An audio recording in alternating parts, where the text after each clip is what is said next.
If a noble life is doomed to end in the saddest way, then in the shadowy corners of ancient Sparta lies an ultimate tragedy that lingers in people's minds for a long time.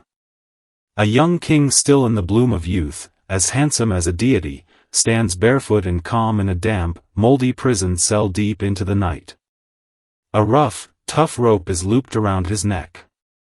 Those who pull it tight are neither foreign invaders nor battlefield foes, but the elders of the city he has guarded all his life and the closest friends he once trusted. He is Agis IV, the purest, gentlest and most heartbreaking tragic hero of idealism in Spartan history.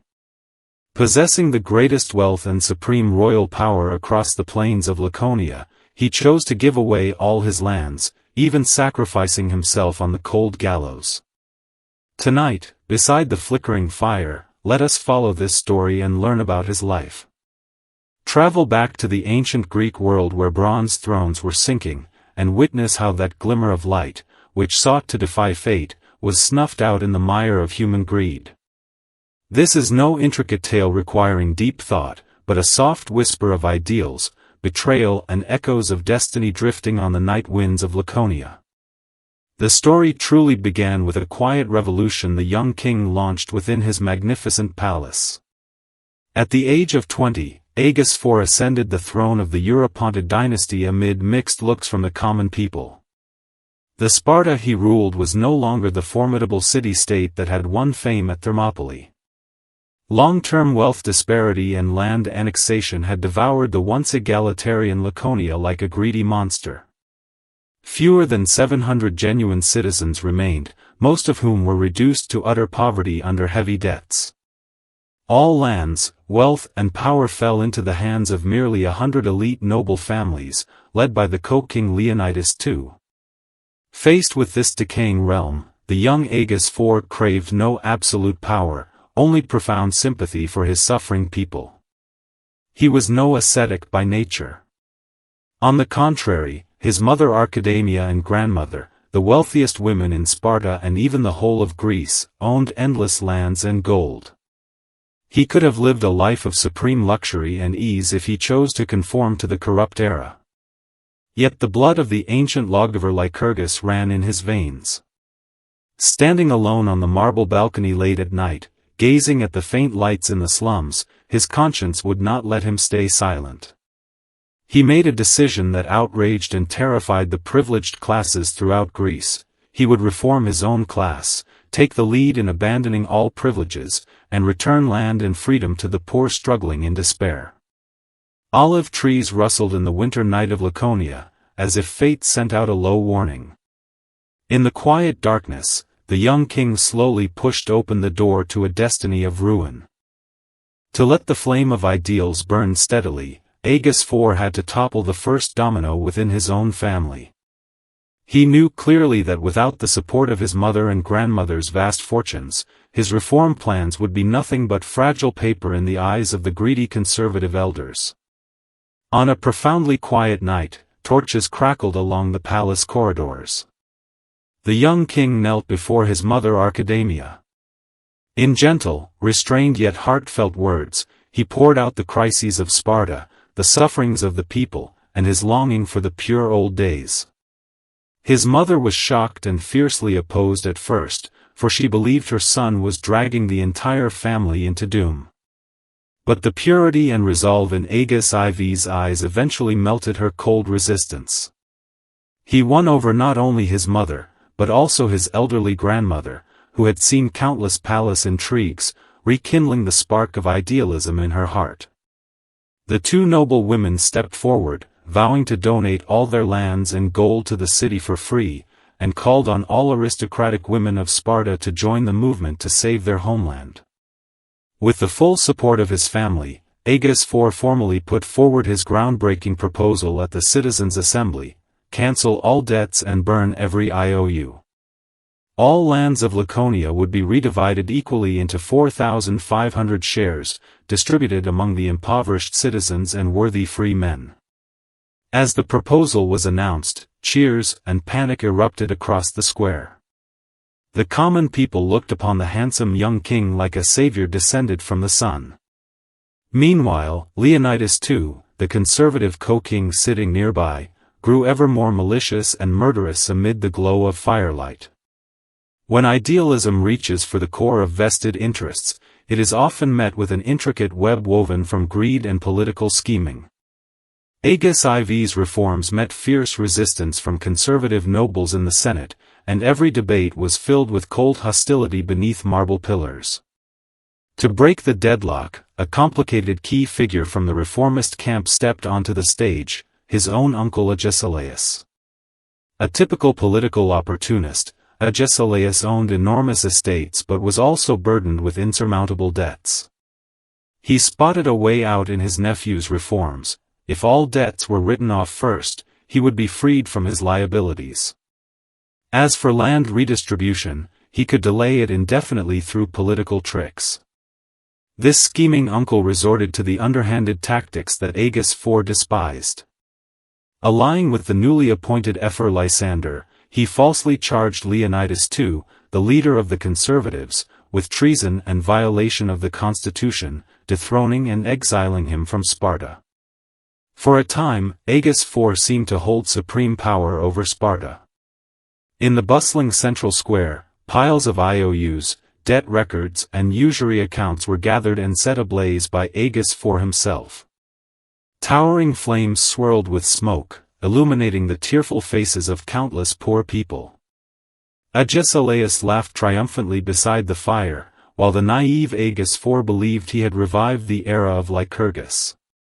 Yet as the smoke cleared, the common people eagerly awaited the next step, the long-awaited land redistribution. Agesilaus, who held executive power, began to make various excuses to stall and procrastinate. The people's initial enthusiasm faded away amid endless waiting, replaced by growing suspicion and disappointment. They started to wonder if even this young king was deceiving them with empty promises. The cruelest tricks of fate often cut off all one's retreats when a person departs to uphold great honor. While internal conflicts lingered over the delayed land distribution, the Achaean League in the north sent an urgent plea for aid, as Macedonian troops drew near and they needed Sparta's elite spearmen. Out of loyalty to the alliance and a desire to display the new Sparta's bravery and discipline to the Greek world, Aegis IV resolved to lead the youngest and most zealous warriors to the northern front in person. During the long march across the Isthmus of Corinth, Aegis IV embodied the finest virtues of a king.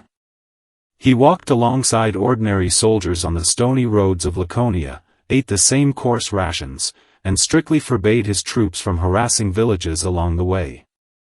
All of Greece marveled, thinking the once mighty Sparta had truly returned. What the young king did not know was that behind him, the city left in his uncle Agesilaus' charge was descending into chaos. Freed from Aegis IV's kindness and reason, Agesilaus cast aside his disguise. He embezzled public funds, oppressed the people, and even extended his term of office arbitrarily, pushing the people who had hoped for land to the brink of despair. Thick fog enveloped Sparta across the plains of Laconia in the dead of night. The conservative nobles who had once hidden in fear seized the moment of public discontent. Bribing mercenaries with large sums of gold, they quietly opened the city gates one midnight and welcomed the vengeful Leonidas II back to the throne from his exile in Tegea. When Aegis IV returned to the borders of Sparta weary yet triumphant after defending the northern frontier, he was stunned to see his reform banners no longer flying above the walls. Waiting for him were his old enemies, fully armed and cold-hearted. Tragedy often leads to a desperate dead end in history. Without protection, kindness is left vulnerable to the ruthless schemes of politicians. The civilian soldiers who had followed Aegis IV to war scattered at once, for their families were held hostage by the restored regime. Rather than plunging Laconia into civil war and spilling fellow citizens' blood, the young king chose mercy. He fled alone to the sacred bronze house temple of Sparta to seek asylum. For centuries, the temple had been an inviolable sanctuary where no blood could be shed, for harming anyone within its walls would invoke terrible curses from the gods. Well aware of this ancient taboo, Leonidas II chose not to storm the temple. Instead, he devised a psychological trap woven from the deepest greed and betrayal of human nature. He turned to three men who had been Aegis Ivy's closest childhood companions, Amphares, Damocrates and Achelous. To preserve their wealth and status under the new rule, the three men betrayed their old friend without hesitation. Ditching their weapons and putting on gentle smiles, they climbed the marble steps of the temple every day to visit Aegis IV. They brought fresh water and spread false news of calm beyond the walls. With sincere tears and memories of their childhood, they gradually dispelled the young king's loneliness and weariness. On countless dark nights, they even accompanied Aegis IV out of the temple to the public baths, before safely escorting him back. They convinced him that Leonidas too only sought power and would never dare to harm a king taking refuge in a sacred temple. Yet all this kindness and apparent safety were but preparations for the fatal blow. It was a cold, moonless night. Dark clouds hung low over the mountains of Laconia, and dense fog rose from the Eurotas River, shrouding the streets of Sparta in deathly silence. As usual, Aegis IV took off his royal cloak and walked out of the temple shadows surrounded by his so-called friends toward the baths. Along the way, they talked softly about the olive trees of their youth and the innocent days gone by. A relaxed smile appeared on Aegis Ivy's handsome face, one he had not worn for a long time. The gentle masks were brutally torn off in the dark alley, revealing the bloody fangs of cruel reality. As Aegis IV and his companion stepped into a narrow torchless passage flanked by tall stone walls, Amphares suddenly spun around. The hands that had once held wooden swords with Aegis IV in boyhood now clamped fiercely around his neck, slamming him hard onto the icy marble ground. Aegis! Amphares' voice twisted with fear and greed in the darkness. Because of your recklessness, you must come with us to face the Ephors. Guards who had lain in ambush rushed forward. Heavy iron chains clanged loudly as they bound the young king's hands and feet. Lying on the cold ground with his hair matted in mud, Aegis IV offered no resistance or curses.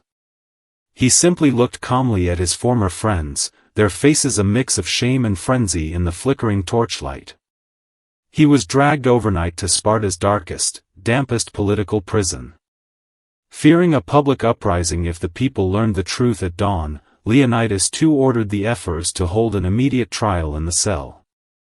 Flickering torches cast grotesque shadows on the walls. The magistrates towered over the young king, demanding that he admit to betraying Sparta and express remorse for his reforms. Clad in tattered garments and pale from confinement and the sudden attack, Aegis IV stood tall and unyielding. He looked steadily at his judges and spoke in his usual soft yet resolute voice, as firm as the rocks of Laconia. I need no defense for my deeds. I only followed in the footsteps of the great Lycurgus, striving to restore the lost soul of Sparta. Even facing death, my ideals are 10,000 times nobler than yours, parasites wallowing in gold and silver. These words stripped the magistrates of their last pretense of dignity.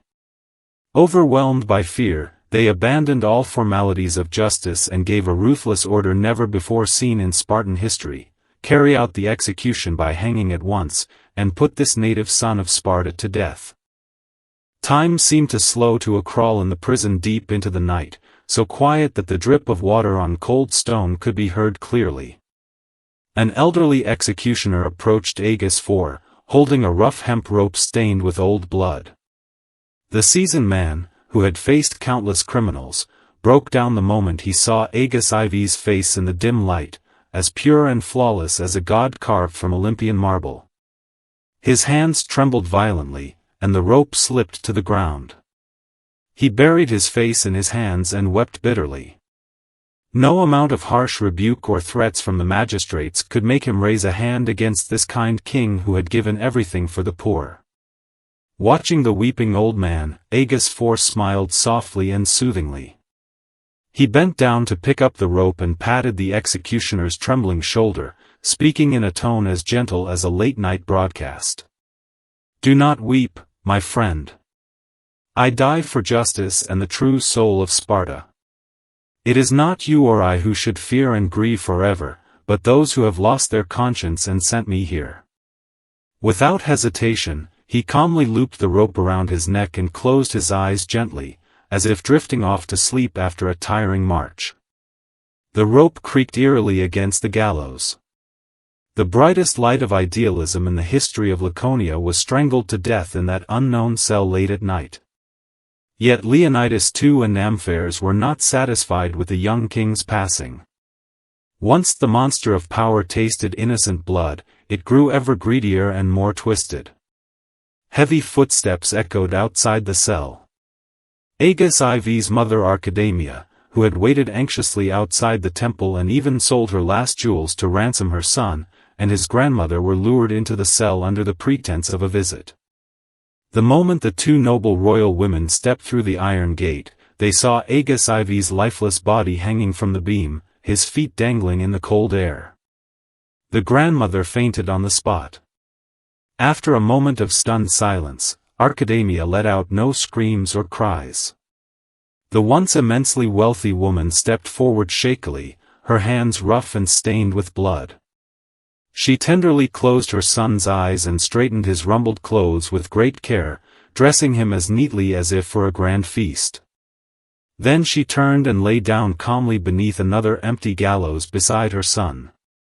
Looking at the ferocious executioners, she spoke her final words. "May this senseless madness bring even a moment of peace to Sparta." That night, 3 of the purest souls of the Spartan royal family perished in the same cell. With bloody ropes, Leonidas II had killed the reformers and utterly destroyed Sparta's last chance of redemption. When the first faint rays of dawn filtered through the narrow iron bars of the prison and fell upon the 3 royal bodies lying side by side on the cold stone floor, an eerie silence descended across the plains of Laconia. The common people who had cheered in the squares and longed for land and freedom fell into utter despair and numbness upon hearing of Agis IV's death.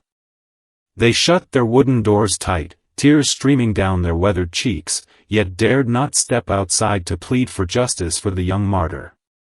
Agis IV returned peacefully to the embrace of the earth. His life proved how powerless kindness and ideals could be against naked self-interest.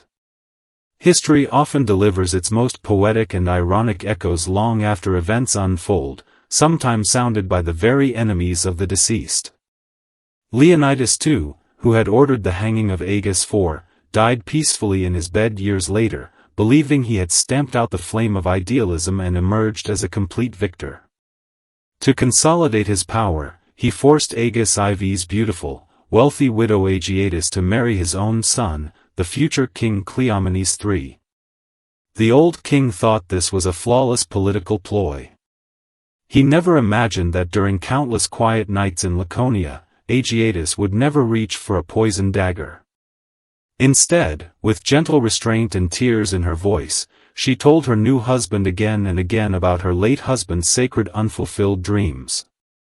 In the quiet hours after dark, Agis IV's ideals, long turned to dust, drifted like a ghost and took root in the blood of his enemy's son. Years later, when Cleomenes III seized power, he launched a political reform even more resolute, thorough, and radical than Agis IV's. He smashed the Senate his father had defended all his life and sent all those who had conspired to kill Agis IV to the executioner's block. The old world that Agis IV had failed to awaken with gentleness was finally overthrown by the ruthless spear of his enemy's son. Having lived merely 24 years, the young king had ultimately sown an irreversible seed of fate with his death deep in history. Night has fallen completely over the plains of Laconia. The waters of the Eurotas still flow silently through the darkness, carrying away royal lands, noble gold, and the sorrowful cries from the prison cell long ago. All the political schemes, ideals, betrayals and obsessions that once troubled countless consciences have faded into faint dust drifting in the quiet night, disturbing no one's dreams. Close your eyes. Leave all sorrow and heaviness to the ancient scrolls. Rest well through this warm and peaceful night. Good night. Many people associate his name with terrible disasters, distorted magnetic fields, and the dreaded stretch of ocean in the western Atlantic known as the Devil's Triangle. Yet declassified confidential investigation reports hold an oddly serene account of his final moments. Dusk fell in 1945. The wind died down, and the warm currents of the Atlantic rolled gently like a vast silk ribbon beneath the setting sun. Captain Charles Taylor, an elite flight instructor with 2,000 hours of flying experience, led 4 young pilots in his Avenger torpedo bomber, fading into the soft orange glow along Florida's coastline. Everyone assumed it was just another routine evening patrol, until his hoarse voice crackled over the radio. He said the seawater looked strange, the compasses had gone haywire, and they seemed to have drifted into an endless expanse of white fog. Tonight, settle down beside the flickering fire and follow this unhurried tale to know his story. Listen to the quiet choices he made in his final hours, as his soul slowly faded into starlight and ocean waves. This was no sudden destruction, but a long, gentle departure into the depths of time. From then on, the name Charles Taylor belonged no longer to the land of Florida, but became a wind, drifting forever above the Bermuda waters. To understand that fog-shrouded afternoon, we must turn back 2 months earlier to see a man already adrift. Fresh from the brutal battles of the Pacific, he carried the salt of the sea and old wounds that ached on cold days. The war was over. Towns lit up, jazz music filled the streets, and people celebrated peace and reunion. But at 30, Captain Taylor sat alone on the beaches of Deerfield Beach, Florida, a stranger amid the joyous crowds. His gaze always wandered past the bustling crowds to the dark green waters of the far western Atlantic. The war left an invisible scar deep within him. In the quiet of night, the sound of crashing waves echoed like artillery fire in his mind. He grew increasingly reserved. Only when he slipped into his worn flight jacket and settled in the cockpit did peace return to his gaunt face. His young students held him in awe. He spoke little while flying, his hands steady as stone and his gaze as sharp as the stars. None knew he had been haunted by the same dream for half a month. There were no shells or smoke, only boundless white fog glowing faintly, and soft calls echoing from within. He once wrote in his journal, "Sometimes I cannot tell if I am flying through the sky or lying in the cradle of the sea." It was December 5, 1945. Warm sunlight, laced with the sweet scent of citrus unique to Miami, bathed the runways of the naval base. Captain Taylor stood before a hangar, carefully wiping his windscreen with a cloth as if tending to a precious treasure. He acted strangely that day. The training was scheduled for 1 o'clock in the afternoon, yet he stood staring at the Atlantic nautical chart in the briefing room for half an hour. His finger traced the triangle formed by Miami, Bermuda and Puerto Rico, his eyes dark and vacant. A student stepped forward and asked if they should postpone the flight, for weather reports warned of scattered low clouds over the area. Taylor lifted his head, looked at the young pilot, and offered a rare, gentle smile. "There are storms you cannot outrun," he said. "They will wait for you somewhere ahead. We might as well face them now." At 2:10, the engines of 5 Avenger bombers roared to life, shaking the air and breaking the calm of the afternoon. Taylor took the lead and soared into the sky. The coastline, docks and buildings shrank into faint lines below.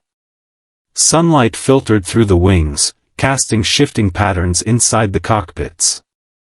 Beneath them lay the Atlantic, dark blue and smooth as a giant mirror. The radio hummed softly, with occasional casual chatter among the crew. Everything seemed perfectly normal, lulling everyone into drowsiness. It was 20 to 4 in the afternoon when time itself began to warp for Charles Taylor. The flight crew had finished their bombing drill and turned for home, looking forward to hot coffee back at base. Taylor glanced down at his watch, only to find the hands frozen in place. Meanwhile, the main compass on the dashboard spun wildly without rhyme or reason. He tapped the glass casing, but the trembling needle pointed toward an unnatural white mist rolling across the sky. This was no ordinary cloud. It shimmered with the iridescent glow of mother-of-pearl, painting the evening sky a strange silvery gray. His co-pilot's voice came through the headphones, distant and distorted. "Sir, both my compasses are dead. I can no longer see the sun or the sea." Taylor stayed calm. He breathed in the smell of machine oil and felt the plane rock slightly amid the fog, his heartbeat slowing. Fear rose in the young pilot's voices over the static-filled radio. "Where are we? Are we going to die?" Taylor's deep, steady voice cut through the panic. "Stay in formation and follow my lights. We are merely lost." His words soothed the anxious crew. The 5 aircraft formed a lonely arc amid the thick milk-white fog, circling endlessly above Bermuda. Each time they drifted through the mist, it felt as if they were passing through layers of veils woven from time. Night fell completely, turning this corner of the Atlantic into a giant hourglass of shadow and faint light. Chaos erupted at the base tower, where radio operators strained to catch even the weakest signals from Flight 19. Amid the fragmented recordings torn apart by fierce electromagnetic interference, Taylor's voice remained eerily calm, almost relieved. Operators shouted urgently over the waves, telling him to switch to the emergency frequency, hand command to pilots with working compasses and head west at once. But to Taylor, voices from the land sounded like distant chirping. He seemed to listen to something else, the slow rhythm of the ocean breathing in another dimension, and the profound silence of a sky where stars merged into one endless glow. "Forget the instruments," he told his students over the radio. "Look outside. Have you ever seen such a gentle night? Even the seawater glows." For a moment, 5 faint blips appeared on the radar, tracing a vast, perfect circle across the ocean. They spun round and round like riders on a cosmic merry-go-round, with no beginning and no end. Hours of flight wore on Taylor's body, yet his spirit felt freer than ever. Staring out at the silver-gray haze merging sky and sea, he saw no abyss of destruction, but a vast velvet bed that had awaited him for 30 years. 7 minutes past 7 in the evening marked the last trace of Charles Taylor in the human world, the final transmission over the radio. A storm rolled in over the Atlantic, yet Taylor described it as soft as spring rain.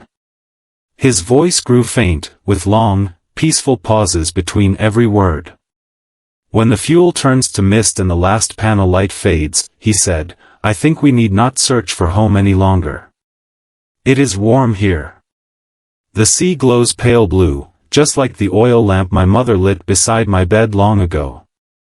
A soft click echoed as he cut off all contact with the mainland. The young pilots fell silent. Following their instructor, they slowly tilted their aircraft downward. The 5 massive warplanes carved 5 graceful trails across the night sky, without fire or explosion. One after another, they slipped gently into the warm, glowing waters of the Sargasso Sea. The waves rippled slightly, releasing a few tiny bubbles, then swallowed the visitors into the deep. That night, Bermuda lay as quiet as a newborn child, with starlight flowing across the water. Captain Charles Taylor and his Flight 19 vanished entirely into the night of the western Atlantic, leaving no wreckage or trace. For more than 80 years, scientists, explorers and adventurers have swept these waters with advanced sonar and radar, seeking wreckage and logical explanations for that bizarre day.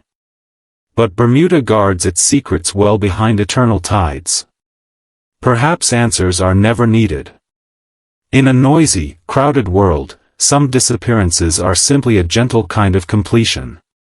Taylor did not perish in war, nor grow old amid trivial earthly days. He chose a permanent resting place between the sky and sea he loved. As night breezes brush your window and your breathing slows to the rhythm of the waves, imagine this scene. Deep within the timeless white fog, Charles Taylor still flies with a faint smile, drifting peacefully across seas of cloud and starlight. No compasses trouble him, no calls from distant bases reach him. There is only everlasting tranquility and a boundless, soothing dream. Close your eyes now. Let go of all weariness and worries, and surrender yourself to this soft, endless night. When you sigh over unattainable regrets on countless sleepless nights, have you ever wondered who creates those grand romances that accompanied our youth? Standing atop the pinnacle of Japan's manga industry is a legendary figure who rarely appears in public. Her comic books have sold over 200 million copies, and every single work of hers once defined an era. Though her wealth has long amounted to billions, she remains almost invisible to the public. Tonight, let us sit beside the gently flickering fire and walk through her life with this unrushed story.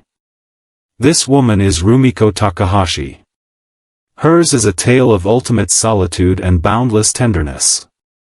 The world knows well the fateful entanglements in Inuyasha and the ordinary warmth of daily life in Maison Ikkoku. Yet few realize that this master storyteller, who depicted love in all its forms, never married throughout her life and barely strayed from her narrow drawing desk. She poured all her passion, perseverance, romance, and sorrow onto the pages of her works, while keeping profound silence and restraint for herself. For 40 years, like an ascetic traveling through long dark nights, she sat by candlelight amid endless deadlines. With her worn brushes, she mended the world with gentle warmth. Now slow your breath and let the night outside settle.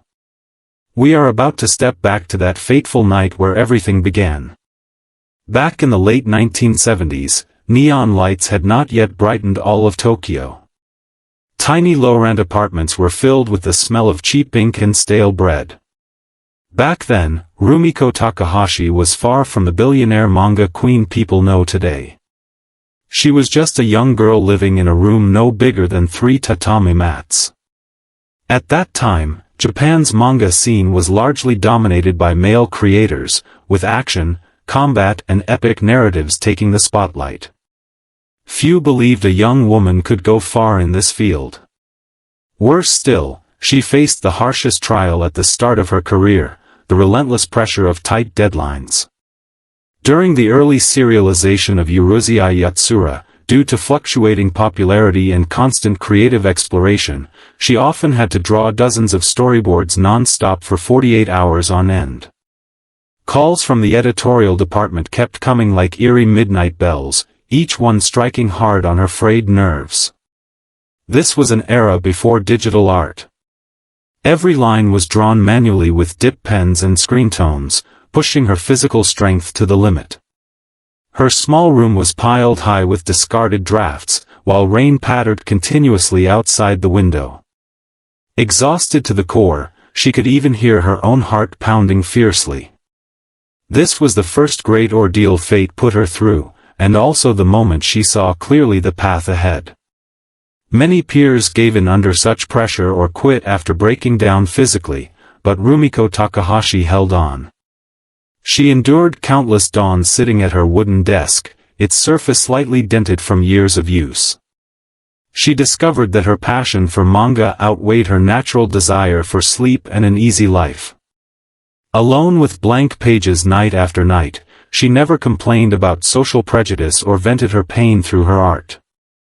Instead, her works brimmed with the liveliest, funniest and warmest laughter across Japan.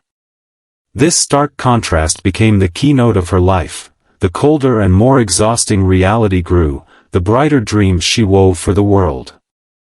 The phenomenal success of Urusei Yatsura and Maison Ikkoku turned Rumiko Takahashi into an unstoppable force in Japan's manga industry. Meanwhile, a subtle tug-of-war between human nature and industrial power unfolded.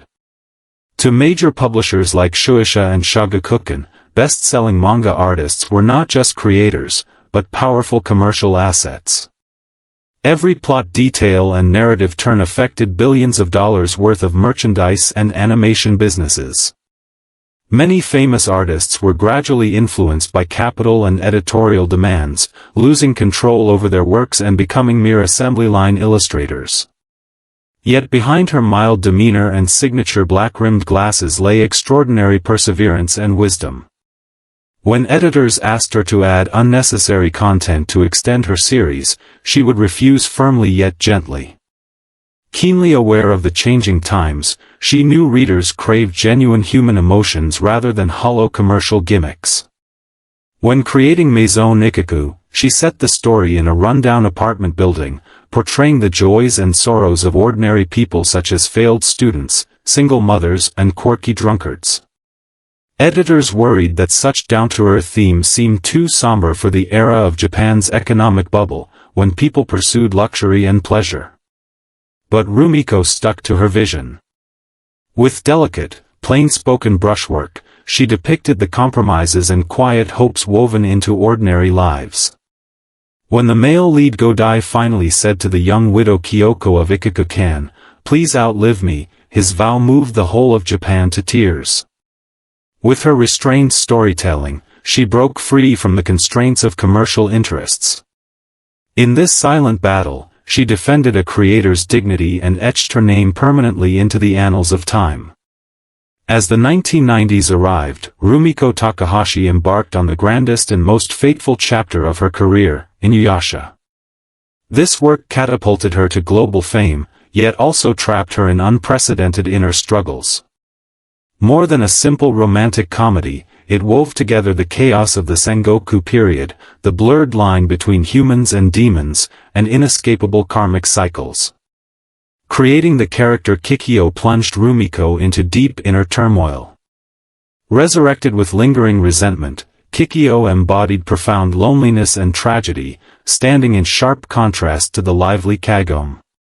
Late into countless nights, sitting alone in her quiet studio, Rumiko watched Kikyo struggle in her clay body on the page, as if seeing a reflection of herself. For decades of weekly serialization, she had barely taken a real vacation. In reality, she too was confined to a world defined by brushes and deadlines. She gradually cut herself off from the outside world, keeping company only with her assistants and editors, and living as a recluse amid fame. Praise poured in endlessly. People hailed her as a manga god and talked about her immense wealth. But inside her dimly lit studio, there was nothing but the scratch of dip pens on paper. She began to explore themes of salvation and letting go in her stories. Inuyasha's struggle as a half-demon mirrored her own conflict, torn between living an ordinary life and standing as a revered creator on a pedestal. She chose to forego the conventional happiness of marriage and motherhood, devoting herself entirely to her endless drawing desk. All she wanted was to give peaceful endings to those lost souls within her fictional worlds. The public has long held a deep misunderstanding of Rumiko Takahashi. People assume that a manga artist who can vividly capture young love and write heartfelt romantic lines must lead a life full of dramatic romance and delicate emotions. Some media even speculated maliciously about her single life, trying to dig up tragic stories of lost love or heartbreak from her past. The truth, however, is quite different. Her real life is quiet, almost monotonous, governed by extraordinary self-restraint. She had no passionate secret romances, nor any regrettable missed chances. When she was young, she made a clear choice: never let worldly relationships distract her from manga. This extreme rationality stands in stark contrast to the intense sentiment in her works, forming a paradox that shaped her destiny. She understands love deeply, its jealousy, possession, compromise and devotion, yet she chooses to stand apart, observing life with a clear mind. Within the industry, she is known as an iron woman. Throughout her career, she never delayed a single deadline for personal reasons. Even when running a high fever and barely able to stand, she would steady her right hand with her left and keep drawing. Times changed. Japan's economic bubble burst, ushering in the so-called lost decades. Countless manga magazines folded, and generations of readers came and went. Yet Rumiko Takahashi remained like a lonely lighthouse, standing firmly in place. With relentless self-discipline, she fought against the erosion of time and human laziness. Many mistook her for a cold workaholic, but those who truly understand her works know well, only someone with the deepest and gentlest love for humanity could draw warmth and hope that never fades across 40 years on cold blank pages. As time passed for half a century and prosperity faded away, Rumiko Takahashi is now in her later years. She still lives in her peaceful residence in Tokyo, where the studio light always turns on late at night. She rarely gives interviews and stays away from social media. Even in this internet age, photos of her are extremely scarce. She has kept her lifelong promise: let her work stand in the spotlight, while she retreats into the shadows. We often seek comfort in the quiet of night, yet what we truly look for is a sense of certainty. With 40 years of persistent solitude, Rumiko has offered the most solid reassurance to this restless world. She left behind no sensational gossip, nor any unfinished stories that fill people with regret. What she gave to the world are countless pages soaked with laughter and tears, a warm harbor where generations have found solace in loneliness. Her life has been a silent spiritual practice. She turned all her fervor into ashes, leaving behind a faint soothing fragrance to linger by our pillows. The night outside has grown deep, and distant lights are going out one by one. After hearing her story, may you feel the peace and restraint hidden through the years. Solitude is never something to fear, it is where tenderness takes root. Close your eyes now. Drift off into a warm dream accompanied by the dying embers of the fire. Good night. If life is destined to end abruptly and without warning, what kind of perseverance must one possess to build an infinitely vast universe within a limited lifespan? In the highest echelons of the global manga industry stands an enormous black greatsword. It cuts through the deepest darkness and haunts countless sleepless nights. The man who forged this blade devoted 32 full years of his life, merging his flesh, soul and very being into the endless canvas stroke by stroke. Yet when the story was on the verge of breaking into dawn, fate played its cruelest trick, freezing his brush forever in the middle of an unfinished night. Tonight, let us sit beside the gently flickering fire and walk through his life with this unrushed tale. This great creator is Kentaro Miura. His story is one of wholehearted dedication and defiance against destiny. The world knows well Guts' unyielding roars in Berserk, and the despairing betrayal of the Eclipse. Few realize, however, that the man who depicted humanity's utmost cruelty and overwhelming despair was in truth an extraordinarily gentle, reserved and soft-spoken gentleman. He poured all his ferocity, defiance, pain and grand visions into that war-torn world swept by sword winds, while keeping profound restraint, solitude and silence for his own decades of real life. Like a lone watchman standing in the eye of a storm, beneath the ever-burning desk lamp in his late-night studio, he employed an almost punishing level of craftsmanship to seek the possibility of salvation for ordinary souls on the boundary between light and shadow. Now slow your breath and let the noise of the outside world fade away. We are about to return to that pivotal moment when fate began to unravel and a silent storm gathered strength.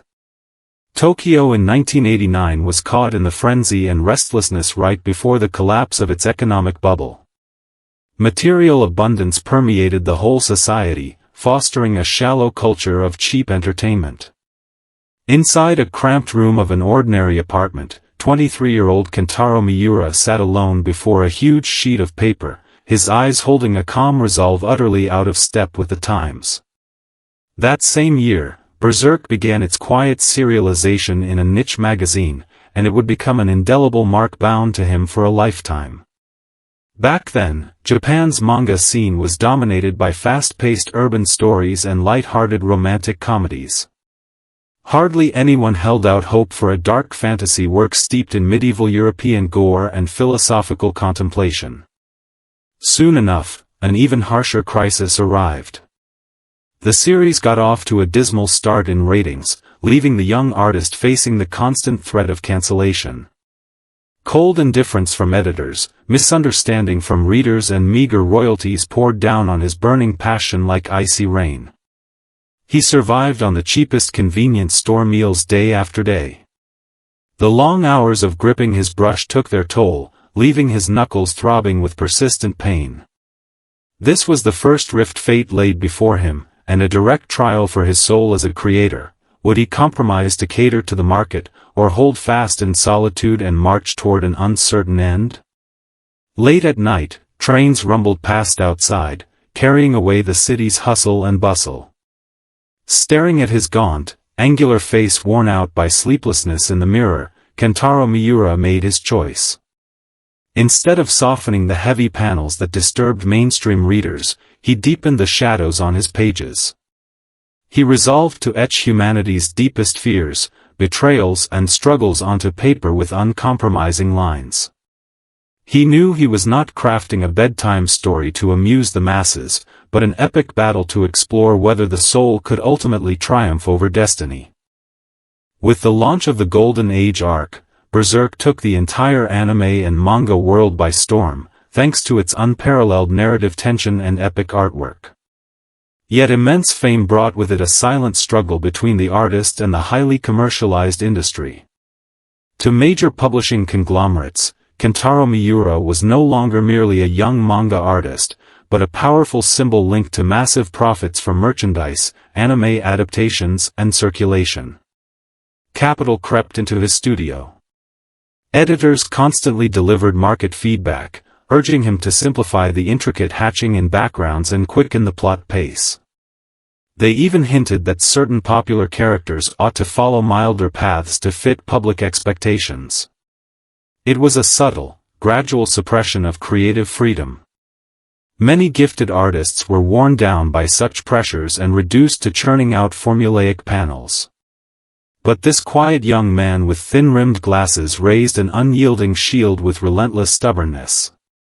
He rejected proposals to simplify his artistry and pushed his craft to another extreme. He pursued a level of meticulous detail worthy of fine art, almost unheard of for weekly commercial publications. In grand scenes depicting massive battles or the descent of demons, he layered dozens of ultra-fine ink lines within a single square centimeter of the page. His assistants often watched his shoulders tremble from exertion, overwhelmed by a sense of suffocating pressure.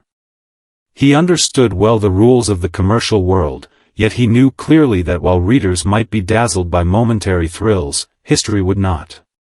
Every line on the pages bore witness to the creator's sincerity and humanity.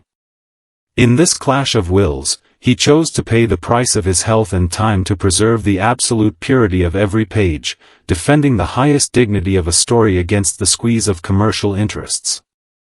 Entering the 21st century, Kentaro Miura's creation evolved into a state akin to spiritual practice, yet it also trapped him in an inescapable mental turmoil. The plot of Berserk delved into its heaviest core. As the raging beast of revenge grew weary in the dark, where would salvation lie after destruction? While drawing the scenes where protagonist Guts donned the berserker armor and was consumed by inner darkness, Miura endured an equally intense inner conflict himself. To maintain his extraordinary artistic standard, his life turned into a rigid routine. He rose only to sit at his drawing board and rested only when night fell. There were no holidays, no social engagements, not even a proper long journey for more than a decade. In one of his rare interviews, he spoke in a calm yet heart-wrenching tone, "My life seems to be made up of one deadline after another." The world hailed him as a master on a pedestal. Countless fans online urged for new chapters, and even turned his hiatuses into playful jokes. But inside his quiet studio, where only 2 or 3 assistants kept him company and the silence was loud enough to hear one's own heartbeat, Miura bore the immense weight placed upon him by the times. As he aged, his body sent out urgent warnings. Years of hunching over his work overloaded his spine and heart, and his eyesight deteriorated rapidly. In drawing Guts, he was essentially drawing himself. That colossal greatsword, far too heavy for any ordinary man to wield, was just like his brush, bearing the weight of an entire world. Gradually, he wove more warmth and companionship into the story, gathering allies around the scarred swordsman. For in the loneliness and agony of his own lifelong practice, these were the faint sparks he could offer to himself and to the world. Throughout his life, the public never truly cast aside their misunderstandings of Kentaro Miura. Witnessing the extreme violence, bloodshed and unflinching portrayal of humanity's dark side in his works, those who did not know him assumed he must be an ill-tempered, gloomy and unapproachable eccentric. Online, distorted rumors spread, claiming he was addicted to games and lived in total seclusion. In truth, everyone who met him was touched by his rare elegance and gentle demeanor. He was a kind senior to those around him, a patient teacher who would only smile softly when his assistants made mistakes, and a compassionate soul who showed endless mercy toward stray cats. The stark contrast between his innate tenderness and the ferocity in his works formed the most fascinating yet sorrowful paradox of his life. He could depict darkness so vividly precisely because he felt acutely the pain of light being taken away. He could portray betrayal so hauntingly because his heart held an almost purest longing for sincerity. He was no cold onlooker. Like Prometheus, he descended deep into the abyss to endure despair on behalf of all people, before bringing purified hope back to the world. As fast food culture swept across the era, digital painting made creation efficient and superficial, and everyone chased maximum views with minimum effort, Miura remained steadfast like a stone statue. He stuck to traditional dip pens and the most primitive, painstaking craft on paper. With self-discipline bordering on asceticism, he resisted the impetuosity of the age. He did not merely endure solitude passively, instead, he chose to build an eternal spiritual sanctuary within it for humanity's unspoken sorrows. On May 6, 2021, the night sky over Tokyo was clear, carrying the faint warmth of early summer. Inside his familiar studio, the desk lamp was still lit. The latest draft of storyboards lay on the drawing table, its lines as exquisitely crafted as ever. Guts and his companions had just set foot on the hopeful Elfhelm Island, and the story finally seemed to be welcoming its long-awaited dawn. Yet no one could have foreseen that this would be the final curtain drawn by fate. Suffering from an acute aortic dissection, 54-year-old Kentaro Miura passed away suddenly. He left no last words, bidding no farewell to the world he had loved all his life. The news plunged the whole world into a prolonged silence. Countless people stared at the unfinished manga late into the night, shedding tears for a loss hard to name. It was a tragic twist of fate. He had spent his entire life teaching people to fight against unjust destiny, yet destiny took his life away in the most decisive way at the very end. With his passing, the great sword lost its master forever, leaving an eternal enigma in that grand fictional realm. But after the initial shock and grief faded, people discovered something deeper within his remaining manuscripts. Though he was gone, every line he drew, every exploration of human nature and every act of unyielding struggle had turned into an undying spiritual legacy. His sudden departure formed the most profound echo with his own work. Guts continues his journey, and the fight never ends. The great artist has merged himself eternally into the boundless starry sky. Looking back on Kentaro Miura's life as time moves past the storm, we may finally answer the core question raised in the prologue. What did he leave behind? Was it this masterpiece that may never receive an official ending, or his peerless artistic techniques? Perhaps neither. What he truly bequeathed to the world is the pure resolve to devote oneself wholeheartedly to a cause, even after recognizing the cruel essence of life. On this peaceful night, as we sit by the fire and recall the lean, stern figure who spent a lifetime seated at his drawing board, we no longer feel suffocated by despair, but soothed by profound tranquility. With decades of restraint and solitude, he bore the heaviest burdens of life for us, granting us courage to face the abyss when we confront our own hardships. That unfinished greatsword is no longer a regret, but a silent gift to every lonely wanderer. As long as you keep moving forward, you will never be defeated by destiny. Night has fallen completely, and the city's lights have faded into the hush of the earth. After hearing his story, may you let go of all your wariness and weariness from the day, and relax your body fully. On this warm and peaceful night, let all unfinished regrets drift away, for they will bloom into the gentlest flowers in your dreams. Close your eyes, drift off amid the lingering warmth of the fading fire, and rest peacefully. Good night. 1. In this world, some regrets are so breathtakingly poignant not because the journey was perfect, but because fate hit the pause button abruptly at the most prosperous and passionate peak.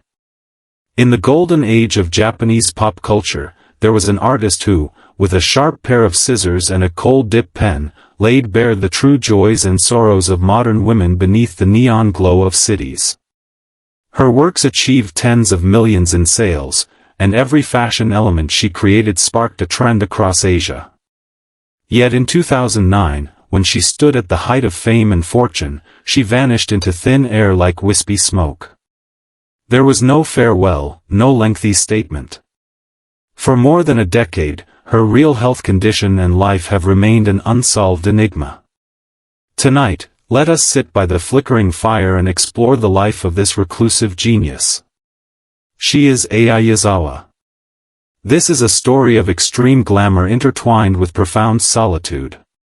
The world is captivated by Nana Osaki's cold aloofness on stage, and the sofa in room 707 that witnessed countless youthful confusions. Few know that the creator who depicted urban love and reckless devotion led a life far more sober and restrained than anyone else.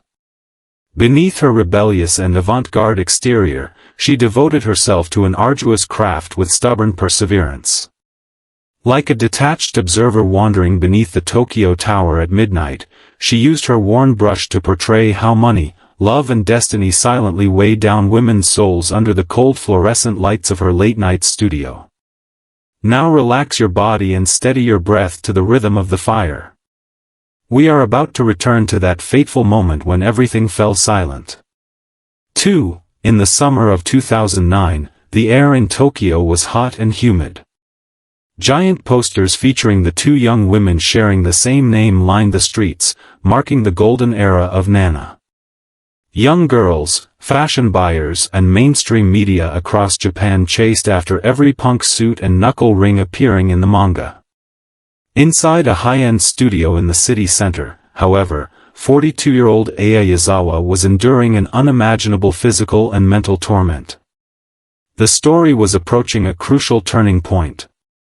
Readers debated frantically online about the tragic fate of Nana and Run, while endless calls from editors rang relentlessly.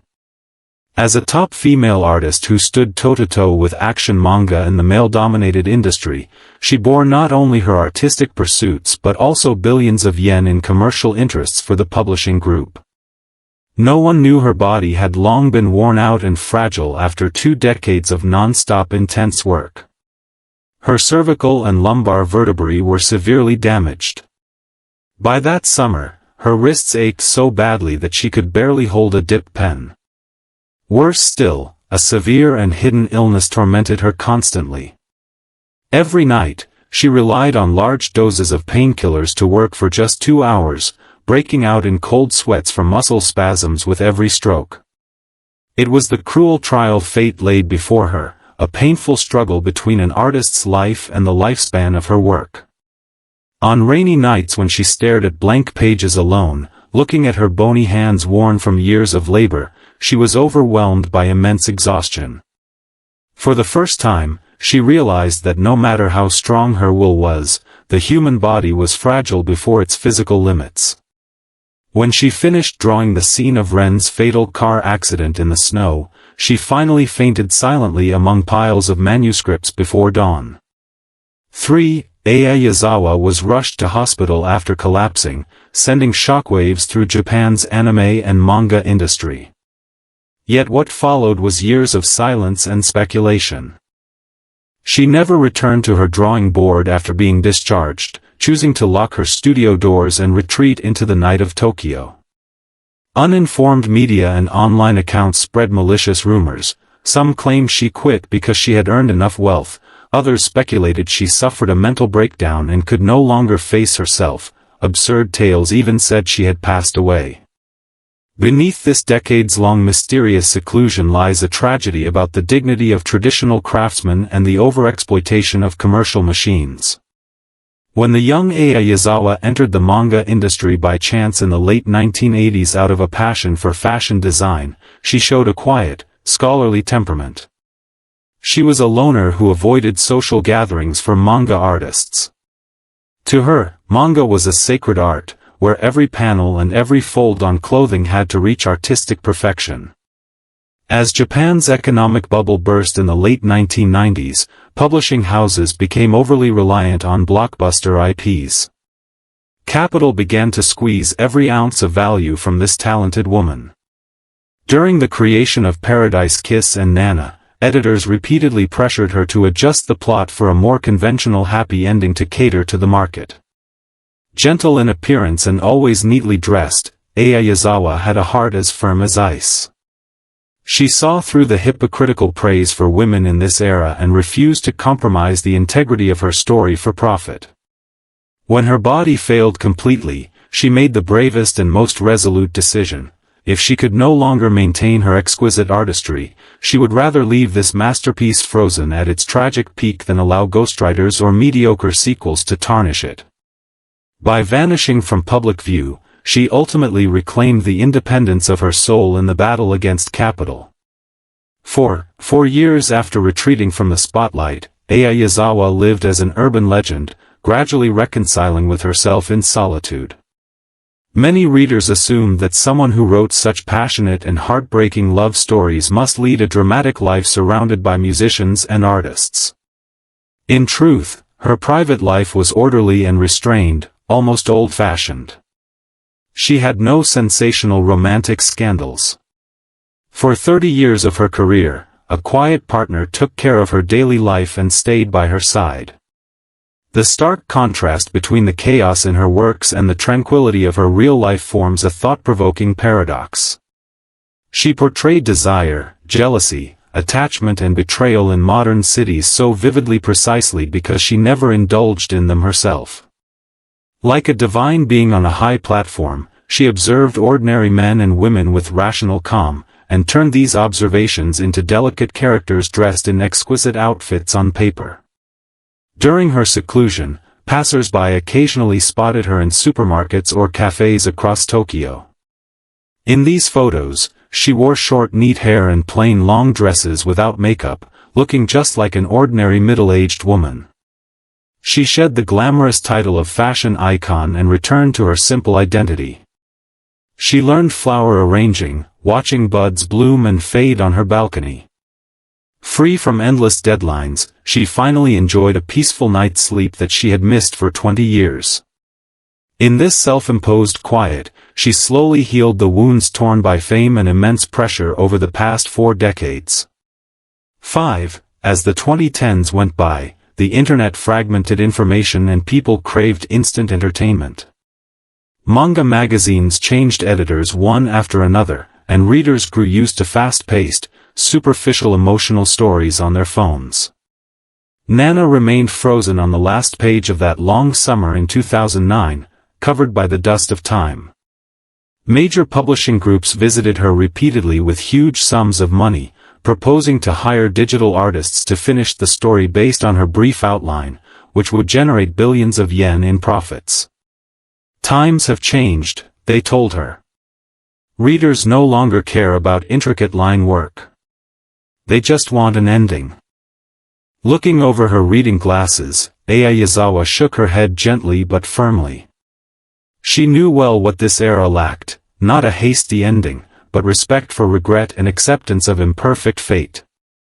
In her story, Nana sang in a distant tavern abroad, while Nani stayed in Tokyo, guarding room 707 with an empty seat forever. This is the authentic portrayal of modern women's lives. Life goes on, yet some regrets are meant to be carried forever.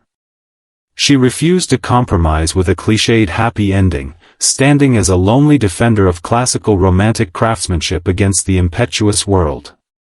She endured being forgotten and mocked for losing her talent, for she understood that true great art never needs a perfect ending to prove its eternity. 6. Just as everyone gave up hope for her return, a solo exhibition titled, All Time Best, quietly opened at a Tokyo art gallery in the summer of 2022. On opening day, crowds lined up for kilometers. Middle-aged readers traveled from all over the country, shedding silent tears as they stood before the yellowed manuscripts marked with knife traces. On the final page of the exhibition hung a new illustration hand-drawn by Ai Yazawa not long before. Nana and Nani sat beneath a brilliant starry sky, looking a little older yet still clear-eyed. In delicate handwriting on the margin, she wrote, "I am truly sorry for keeping you waiting for so long. Thank you for still remembering them." It was a gentle yet powerful response. She did not announce the resumption of serialization, nor answer questions about her illness. But those simple lines and words were like a ray of light piercing 13 years of mist, comforting every heart. People finally realized that this woman who had stayed out of sight never abandoned her characters. For 4,000 days and nights, she fought silently against her failing body with extraordinary patience and restraint. She might never again create intensive weekly manga series, and this great work might remain unfinished forever. Yet her honesty towards life and reverence for art have been fully conveyed in this moment. She was not swept away by the times. Instead, her retreat and quiet return redefined what a true legend is. 7. As the bustling night calms down and time settles over the Tokyo Tower, we may finally unravel the mystery about her retirement and regrets. What did she leave behind? The forever unfinished Room 707, or the fashionable styles that dominated an era? In fact, her greatest legacy is the feminine strength to live gently with oneself, even after seeing all the cruelty and imperfections of life. On this quiet night by the fire, recalling the slender, stern figure who once hid behind the brush, we no longer cling to the desire for a complete ending, but feel lasting peace. With more than a decade of lonely perseverance, she bore the most painful regrets of youth for us, teaching us to leave things behind gracefully when faced with helpless imperfections in life. The unfinished Nana has long found different endings in every reader's heart. As long as you keep a clear mind in the darkest times, you will never let life down. Night has fallen deeply, and the noise of the city has faded into silence. After hearing Ai Yazawa's story, may you relax your furrowed brows and lay down your weariness. Let go of unfulfilled wishes, for they will turn into tender dreams tonight. Close your eyes and drift off peacefully amid the fading glow. Good night.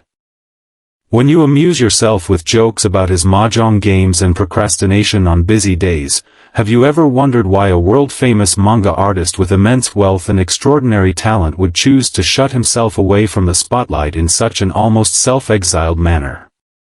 Within Japan's massive manga empire built on fortune and toil, he was the only creator granted an absolute privilege. He could pause his work anytime without offering a single explanation. Every comeback of his sent ripples across the entire publishing industry, while each hiatus became fodder for endless online gossip. Yet behind this decades-long spectacle, late into the night, he would often lie motionless on the cold floor, like a weathered statue, clutching a paintbrush with trembling fingers. This is no comedy, but a profound saga woven together with severe physical ailments, power struggles over colossal wealth, and the profound solitude of a genius. Tonight, let us sit beside the flickering fire and delve into the true story of his life.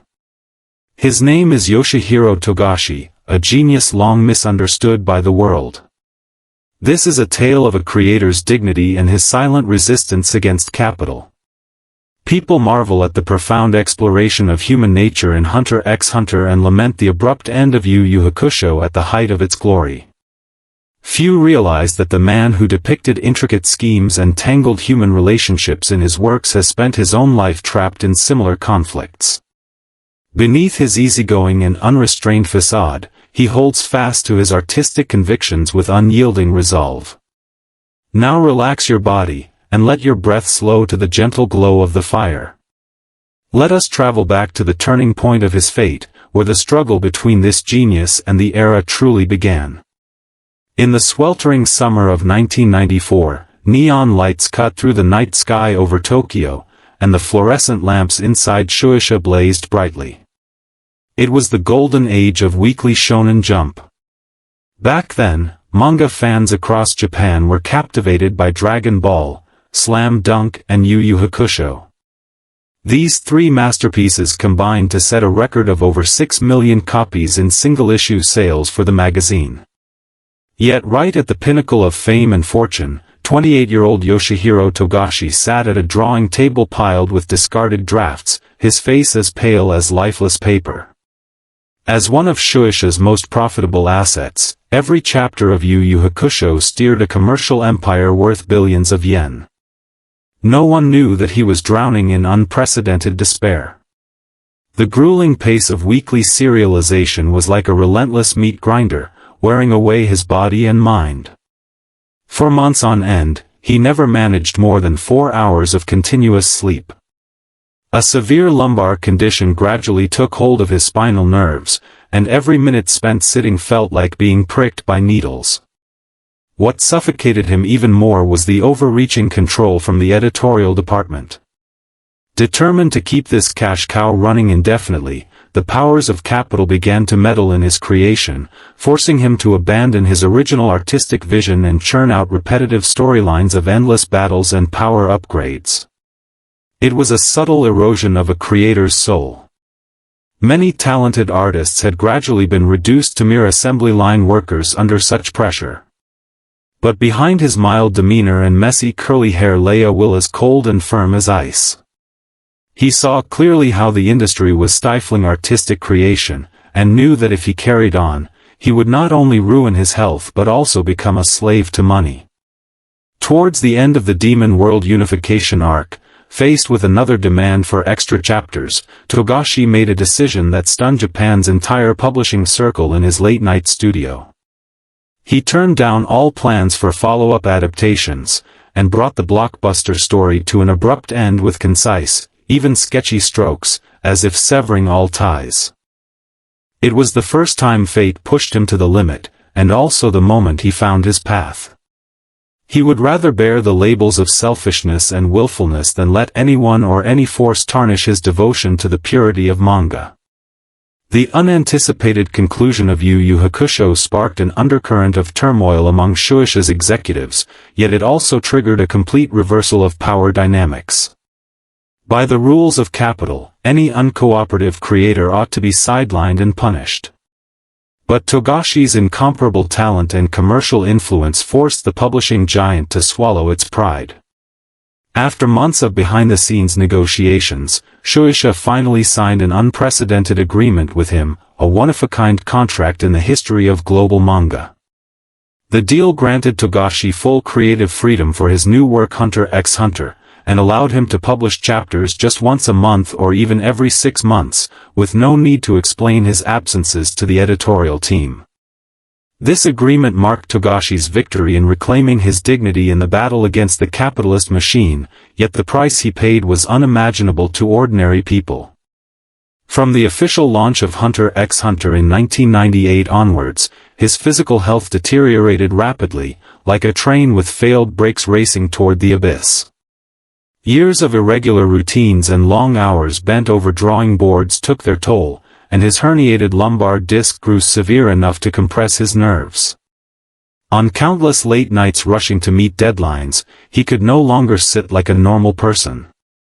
He had to lie flat on the cold floor, propping his manuscript against his chest and struggling to draw.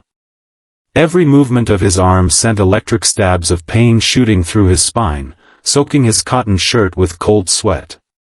Praise poured in from all sides, and people talked about his staggering wealth. But in his dimly lit studio, all that could be heard were his quiet gasps of agony.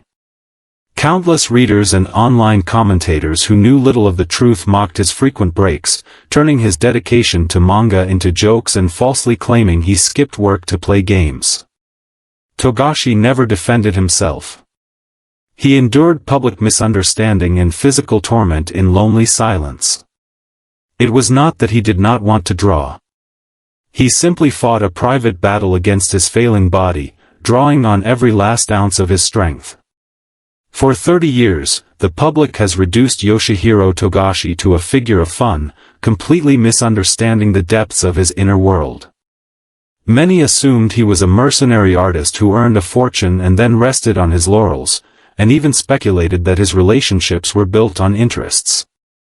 In truth, the real Togashi is pure and reclusive, like a hermit from a bygone era. His life is almost monotonous. Aside from manga and a few personal hobbies, he cut off nearly all social contact. His well-known marriage to Naoko Takeuchi, the creator of Sailor Moon, was never a glamorous alliance of the rich and famous. Instead, it was the warmest companionship that sustained this top-tier artist through his darkest days. As a fellow master of the industry, only Takeuchi truly understood the anguish and struggles he endured during his breaks. His inherent aloofness and relentless pursuit of artistic purity form the most fascinating and poignant paradox of his life. He managed to portray the mysterious philosophy of the Dark Continent and depict the heart-wrenching parting between the Chimera Ant King and the young girl Komugi so vividly, precisely because he holds an almost obsessive standard for life and art. He saw clearly that in this era of fast food culture, everyone chases maximum traffic with minimal effort, and digital drawing has made creators efficient yet mediocre. Still, Togashi stood firm like a solitary stone statue, adhering to his aesthetic principles. If a story failed to meet his vision, if a panel could not carry his reflections on humanity, he would rather pause his work for years than deliver sloppy content to cater to the impetuous world. He is labeled as lazy and capricious, but those who truly understand his works know that only someone with profound compassion for humanity and sincere reverence for art could create timeless masterpieces while enduring pain in his sickbed. In the early summer of 2022, a faint scent of earth lingered in the air over Tokyo. A newly created Twitter account suddenly posted a partial manuscript featuring only a backdrop of trees, along with 4 simple words, "For chapters left." The account had no official verification, yet its distinctive art style and linework spread like wildfire across the globe within 24 hours, gaining millions of followers and shaking the entire manga community. The owner was none other than Yoshihiro Togashi, speaking to the world for the first time in nearly 4 years. Beneath the global fan celebration, however, his honest account of his physical condition shattered all those frivolous rumors. In a calm, even slightly self-deprecating tone, he wrote, "Due to severe lower back pain, I have been unable to sit and draw for years. I have abandoned traditional drawing postures and now work lying completely flat, holding my pen in midair with my right hand. Even so, I need to rest in bed for days after finishing each page." His words plunged the world into silence. Countless readers who had once joined in the teasing and urged him to update felt a surge of guilt and sorrow as they looked at the unfinished Dark Continent arc. This candid revelation became a profound footnote to his 30-year artistic journey. He never betrayed his readers or manga itself. Instead, with extraordinary patience and restraint, he waged a long, silent war against his broken body day after day. The fast-paced era sweeps everything along. Manga magazines come and go, and generations of readers have passed. Yet Togashi remains standing like a lonely lighthouse. He chooses to bear years of misunderstanding and ridicule, and endure endless physical torment, for he knows that true great art never needs compliance or speed to prove its eternity. Looking back on Yoshihiro Togashi's life after the storms have passed, we may finally unravel the questions about his hiatuses and the power struggles raised at the beginning. What legacy has this misunderstood genius left behind? Is it the unfinished Hunter x Hunter that may never reach its official conclusion, or the supreme rights he won against the publishing giant? In fact, what he truly bequeaths to this era is the resolve to stay true to himself, even after seeing the harsh realities of capital and life. On this quiet night by the soft fire, as we listen to this story and picture his frail yet proud figure drawing on the cold floor for a lifetime, the frustration over the unfinished tales fades away, replaced by peaceful relief. Through 30 years of lonely perseverance and physical suffering, he set an ultimate example of dignity for all creators faced with material temptations and bodily pain. His story gives us the courage to confront hardships when we find ourselves compromised and pressured in life. As for the endless dark continent, every reader has written their own ending for it. If you can hold on to purity and pride even in the darkest times, you will never be defeated by the world. Night has fallen completely, and the bustle of the city has faded into silence. After hearing Togashi's story, may you relax your tensed brows and lay your weary body down in the warm bedding. Let go of unfulfilled wishes, and may they turn into gentle dreams as you sleep. Close your eyes, and drift off peacefully amid the fading glow. Good night. When you try to take off all the masks from the day late at night and face the unspeakable loneliness and confusion deep inside yourself, have you ever thought that a legendary manga artist broke through the hypocritical facade of the era with resolute brushstrokes as early as half a century ago? Amid the seemingly prosperous and peaceful realm of Japanese animation and comics, there once was a name that plunged Japan's Parent-Teacher Association into panic and anger for more than a decade. He was labeled a taboo-breaking devil and also revered as a supreme idol who inspired countless masters of later generations. Yet behind this mixed fame and controversy, he often sat alone at his drawing desk in a quiet room deep into the night, like a solitary ascetic, watching the ink on his dip pen gradually dry up. Tonight, let us follow the flickering flames of the fireplace and this unrushed story to step into his real life. The maverick who stood in the eye of the storm and became a legend is Go Nagai. This is a story about the silent battle between creators' dignity and a hypocritical era. The world knows well the ultimate judgment on humanity amid the doomsday depicted in Devilman, and how Mazinger Z pioneered the iron romance of giant robot works. Few people realize that this creator, who portrayed extreme brutality and profound reflections on human nature, led a life far more refined and sober than anyone else. He confronted the barriers of the times with subversive and unrestrained works, while reserving the utmost restraint, calmness and tranquility for his own decades of real life. Now please relax your body and let your breath settle to the rhythm of the burning fire. We are about to travel back to the moment when fate began to weigh heavy, and the contest between a genius and the era quietly unfolded. In 1968, Tokyo was filled with the buzz of rock music and social movements, as young people's rebellious sentiments surged in the air. Meanwhile, the atmosphere inside Shueisha's office was taut like a string on the verge of snapping. That year, 23-year-old Go Nagai stayed alone in a cramped attic. Cold rain streaked across the window, and before him lay the first draft of his serial work Harenchi Gakuen. This work, which is strongly satirical and absurd by today's standards, triggered an unprecedented public outcry across Japan upon its release. At that time, Japan was transitioning from post-war ruins to economic boom. The mainstream strove to uphold a false and rigid moral order, attempting to turn young people into standardized parts on an assembly line. The emergence of Go Nagai was like a heavy hammer smashing this stagnant mirror. School principals publicly burned his comics during assemblies. Angry parents surrounded his studio with countless letters of complaint. Media outlets even branded the young creator as a social cancer. For years on end, the pressure of deadlines, social isolation, and the looming threat of administrative penalties weighed heavily on Go Nagai's slender shoulders. He survived on cheap black coffee and bread every day. Constantly caught in the whirlwind of public opinion took a toll on his spine and nerves, sending out dangerous warnings. It was the first crack carved by fate, and also the cruelest test for a creator's dignity. Would he compromise amid public condemnation and return to compliant assembly line creation, or hold fast to his beliefs in solitude and step toward an uncertain future? Late at night, he looked at his gaunt face reflected in the mirror, worn out from staying up late, with messy curly hair yet piercing eyes. He gently wiped the excess ink off his pen. He never wrote to apologize to anyone, nor toned down his sharp style in the next chapter. On the contrary, he deepened the satire in his works. With absurd laughter, he resolved to tear apart the inherent hypocrisy of that era.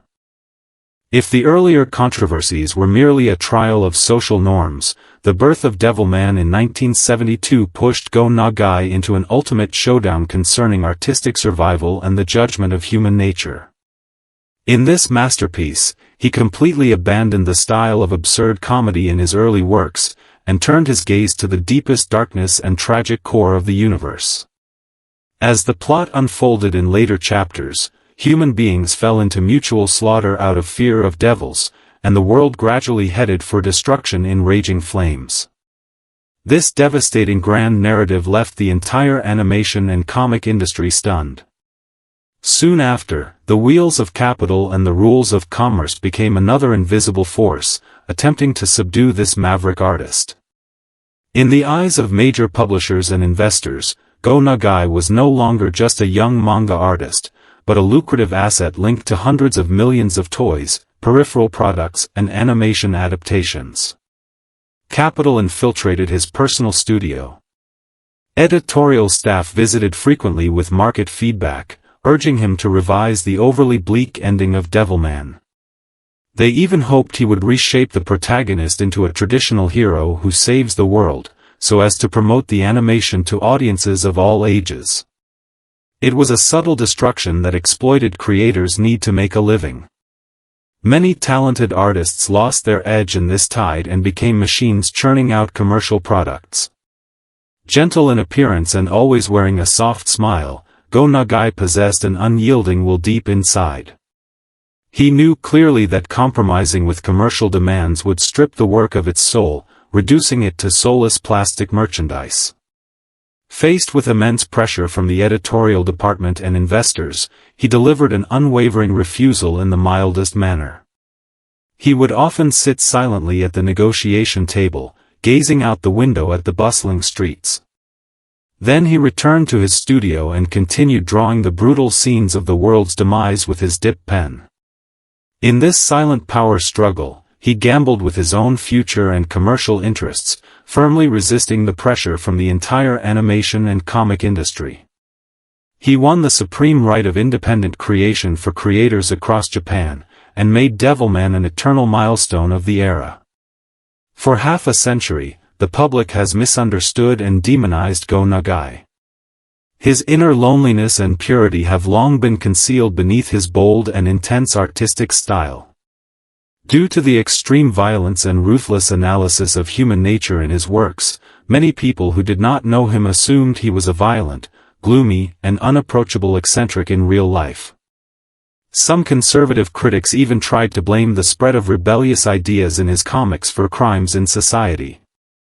In truth, anyone who truly got close to Go Nagai would be deeply impressed by his extraordinary elegance and integrity. He was a kind senior to his assistants in the studio, a generous mentor willing to share his experience with younger artists, and a restrained, tacit and modest gentleman in daily life.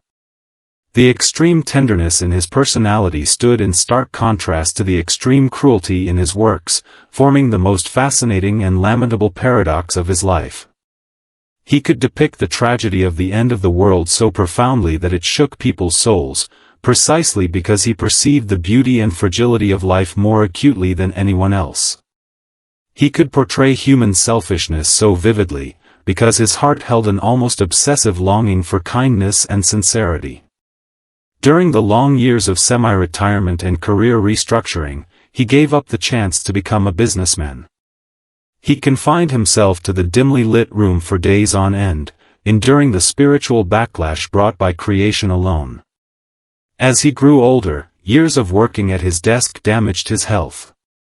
Severe eyesight deterioration and joint wear made every page of drawing far more strenuous for him than ordinary people.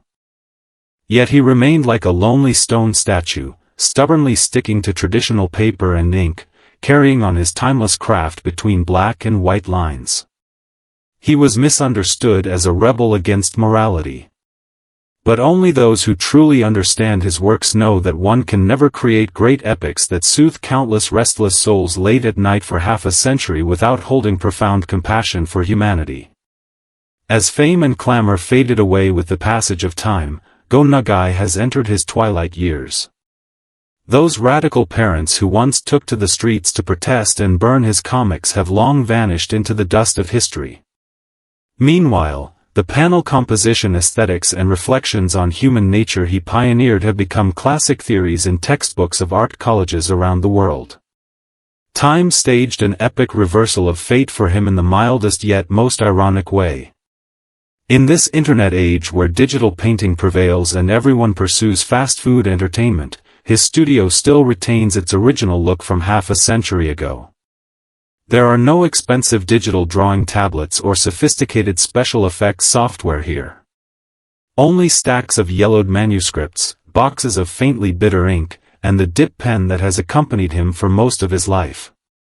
He rarely accepts interviews from streaming media and never takes part in online public opinion debates.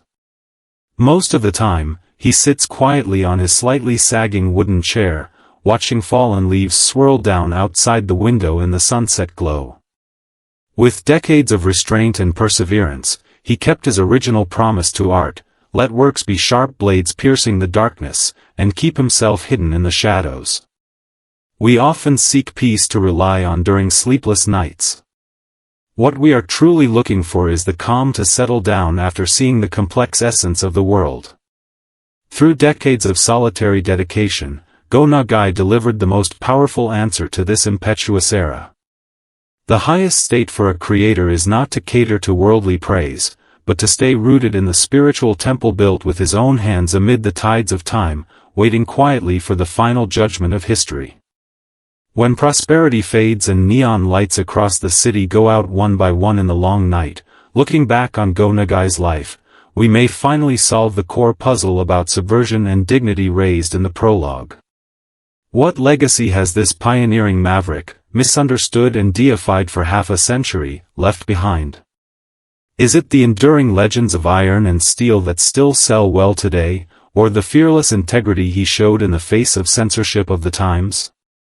What he truly passed down to the world is an open-minded attitude, to gaze deeply upon humanity even after recognizing all its darkness and fragility.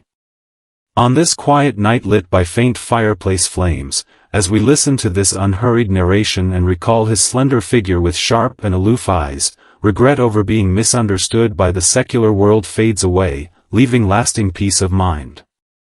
With a lifetime of restraint and perseverance, he ventured into the heaviest and most forbidden realms of life for us. It gives us courage and composure to face the various hardships and pressures in real life and gaze straight into the abyss. The devils and humans wandering through the doomsday have long written their respective endings in every reader's heart. As long as you hold on to purity and tenderness in the darkest moments, you will never be defeated by the tides of fate. The night has grown pitch dark, and the noise of the city has completely disappeared into the peace of the earth. After hearing the story of Go Nagai, may you relax your brows tensed up during the day and lay your weary body down in the warm bedding. Let go of all unfulfilled wishes. They will turn into the gentlest dreams in your deep sleep tonight. Close your eyes, drift off with the dimming light, and have a peaceful night. Good night. When you lie awake on countless nights, staring at your reflection and feeling powerless as time carves its marks on your face, have you ever wondered if someone in this world can nearly halt the march of time? In Japan's comic industry, a realm teeming with geniuses yet brutally unforgiving, stands an evergreen legend who has become a modern urban myth. People share photos of him, unchanged for 4 decades, playfully calling him a vampire or an ageless wonder. Behind all this sensational hype, however, he spends countless quiet nights alone in his room, regulating his life with the precise dedication of a solitary clockmaker. Tonight, by the gentle glow of a crackling fireplace, let us delve into his true story. The man who dwells at the intersection of eternal youth and profound romance is Hirohiko Araki. This is a tale of a creator grappling silently with the relentless passage of time. The world knows the enduring spirit of courage from JoJo's Bizarre Adventure, as well as its unique blend of Eastern aesthetics and high-fashion design. Yet few realize that the man who wrote such odes to humanity and struggles against fate is, in reality, an ordinary man obsessed with order, living his life like a finely tuned mechanism. Unlike many artists who indulge in arrogance and erratic schedules, he embraces the austere discipline of a monk. Between the black and white lines of his pages, he has built an eternal sanctuary for his spirit. Now relax your body and steady your breath to the rhythm of the fire.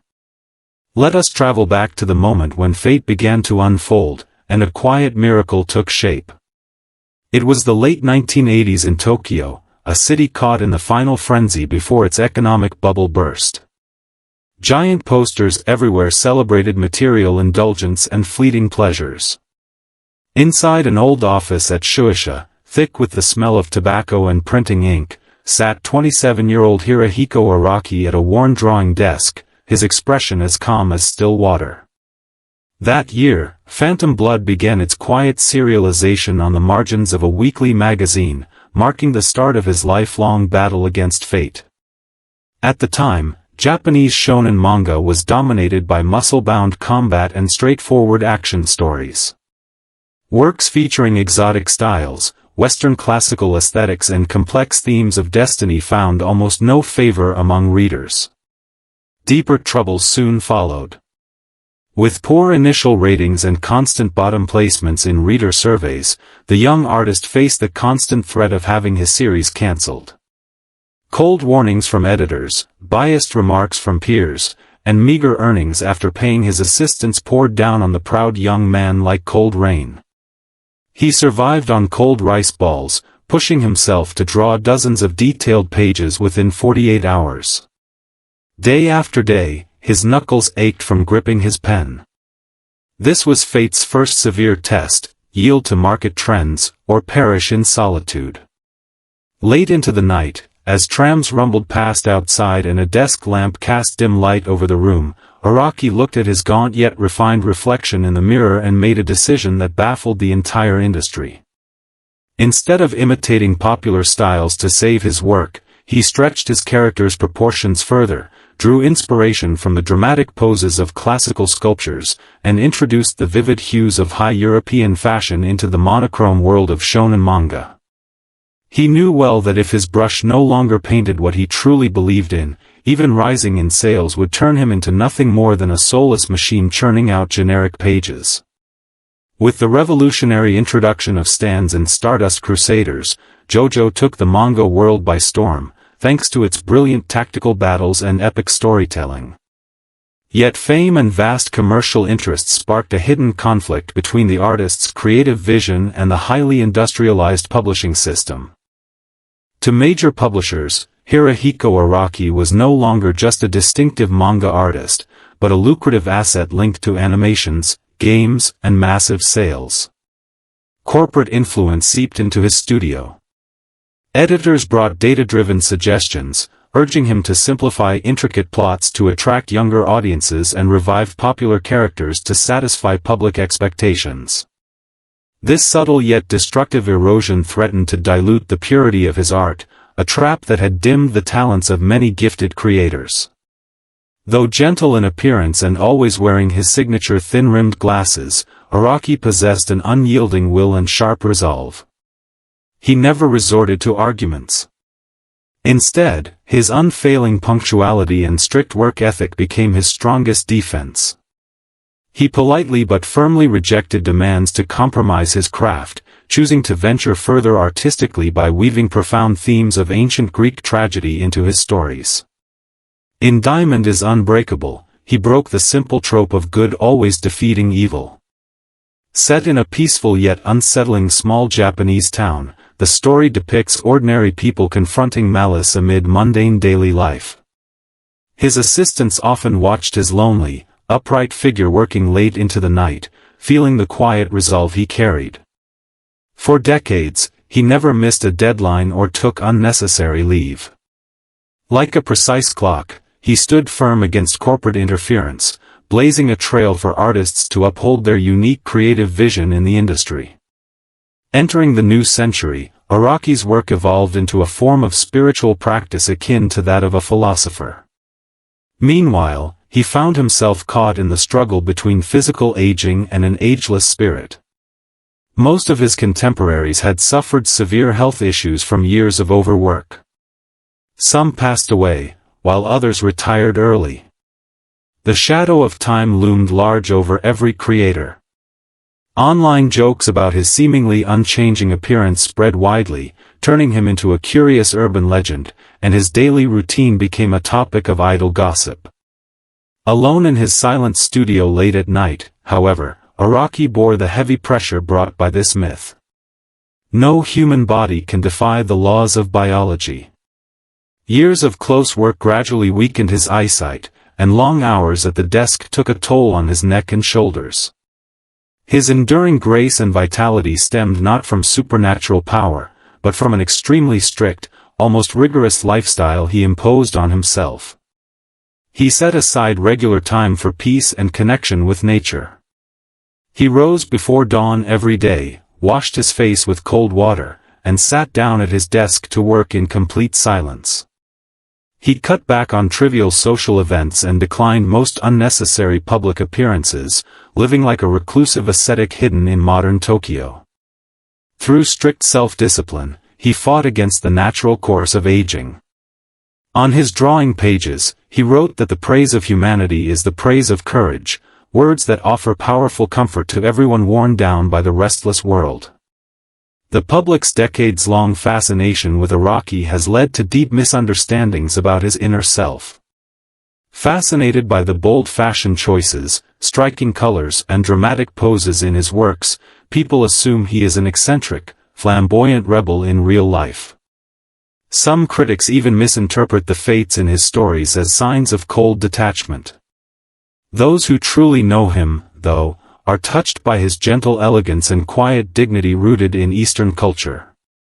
He treats his assistants with sincere respect, guides young learners patiently through mistakes, and holds deep kindness and compassion amid a changing world.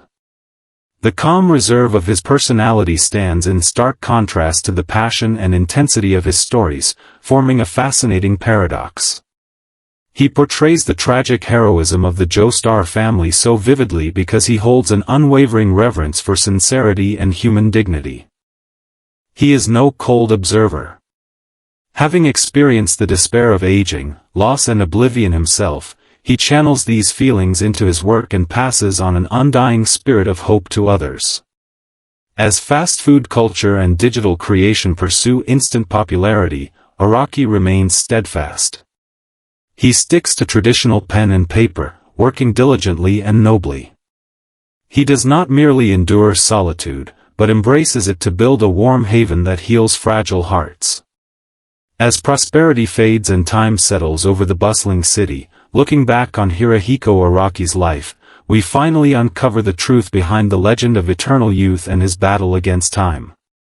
What has this iconic creator left behind? Is it the timeless fashion aesthetics he pioneered, or his ability to stay vibrant through the years? In truth, his greatest legacy is the courage to remain disciplined and passionate, even after fully understanding the cruelty of fate and aging. On this quiet night beside the fire, when we picture his upright figure who dedicated his entire life to drawing, we are freed from anxiety about growing old and find peace within ourselves. Through decades of perseverance and self-restraint, he has stood against loss and fading, teaching us to face life's hardships with grace and integrity. The enduring spirit of his stories lives on in every reader. As long as you keep your heart pure and stay disciplined in ordinary life, you will never be defeated by time. Night has fallen deep, and the city has slipped into quiet slumber. After hearing this story, let go of the tensions of the day and rest your tired body in bed. Release your worries about aging and regret, and let them turn into gentle dreams as you sleep. Close your eyes, and drift off peacefully amid the fading glow. Good night. When you in countless noisy days are overwhelmed by life's burdens and seek a refuge for weariness late at night, do you ever recall that midsummer with wind sweeping across the empty ballpark, filled with the scent of cicada songs and sweat? In Japan's manga realm built on wealth, fanfare and passion, there lived a creator. His art style is the calmest of all, yet beneath the placid surface lie surging emotions capable of drowning one's soul.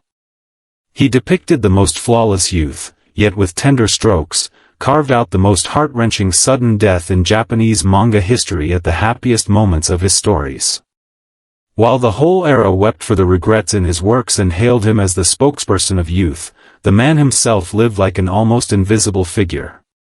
Tonight, let us stay beside the flickering fire and follow this story that needs no memorizing, to step into his real life. This creator dwelling between restraint and exquisite tenderness is Mitsuru Adachi. This is a tale about blank spaces in art and struggles against fate. Everyone knows that in Touch, Kazuya Yusuji passed away in a car accident, never reaching Koshien. Everyone knows the young love between childhood sweethearts in H2 faded away in the bloom of youth. Yet few know that the author who portrayed so many missed chances and reconciliations is actually extremely introverted, quiet and used to hiding in the shadows. He has none of the arrogance or irregular routines typical of some artists. Instead, with the self-discipline of a traditional craftsman, he mends the regrets in countless lonely hearts silently between black and white panels. Now please slow your breath and let the hustle outside fade away. We are about to return to that moment when fate snapped and a silent storm brewed. In Tokyo in 1981, neon lights glimmered across the streets, reflecting the fanatical atmosphere of the economic bubble. The whole society indulged in rampant entertainment. Inside a small room at Shagakukan lit by dim table lamps, 30-year-old Mitsuru Adachi sat alone at a worn wooden desk, his eyes as calm as still water. In this year, the manga Touch began its serialization in weekly magazines, which would become an inescapable turning point in his life. Back then, the shonen manga world was dominated by works like Fist of the North Star and Dragon Ball, defined by muscular characters, fervor and loud outcries. Few believed a creator with mild art, sparse lines and minimal dialogue could go far. In the early stages of serialization, fluctuating popularity meant the work faced constant risk of being cancelled. The scrutiny from editors and readers' demand for fast-paced plots pressed heavily on his shoulders like invisible tides. Day after day, he endured aching joints from non-stop drawing, sustaining himself with cold green tea deep into the night. It was the first trial fate laid before him, and also a cruel test for his artistic integrity: compromise to the popular tastes of the market, or stick to his artistic intuition amid lonely blank spaces. On rainy nights when silence filled the studio, Adachi looked at his gaunt reflection in the mirror, his hair messy yet his gaze gentle, and made a decision no one in the industry expected. He did not speed up the plot. Instead, he cut down dialogue even further. He used long shots of empty corridors, fluttering curtains and drifting clouds to convey characters' inner thoughts. He knew well that true sorrow and excitement never need wild shouts. They always linger in those unnoticed silent gaps. As the story unfolded, Touch shocked the entire Japanese manga industry with its unique narrative style of blank spaces and down-to-earth warmth. Yet great fame and massive capital also brought a silent tug-of-war between the creator and the commercial publishing machine. One early morning in 1982, when Adachi handed in his latest draft, a dead silence fell over the editorial department. On the pages, Kazuya Yusuji, the nation's beloved perfect young man and the protagonist's younger brother, died suddenly in a car accident while rushing to the final game to save a child crossing the road. It was an extremely bold choice, even against common commercial logic. After the initial shock, the editorial staff strongly opposed the plot. Executives and sponsors came one after another, urging Adachi to rewrite the story so that Kazuya would only be injured and witness his brother's success from hospital. Capital tried to bring the stubborn creator to heel. To businessmen, a hit manga was linked to derivatives, anime adaptations and huge profits, and such a tragic ending would upset readers.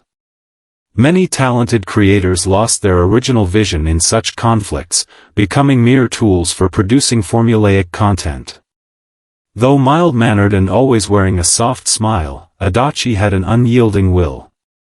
He understood that compromise would strip the work of its profound exploration of humanity, reducing it to empty commercial entertainment. In this contest of wills, he staked his career and interests, firmly refusing to revise the plot under pressure.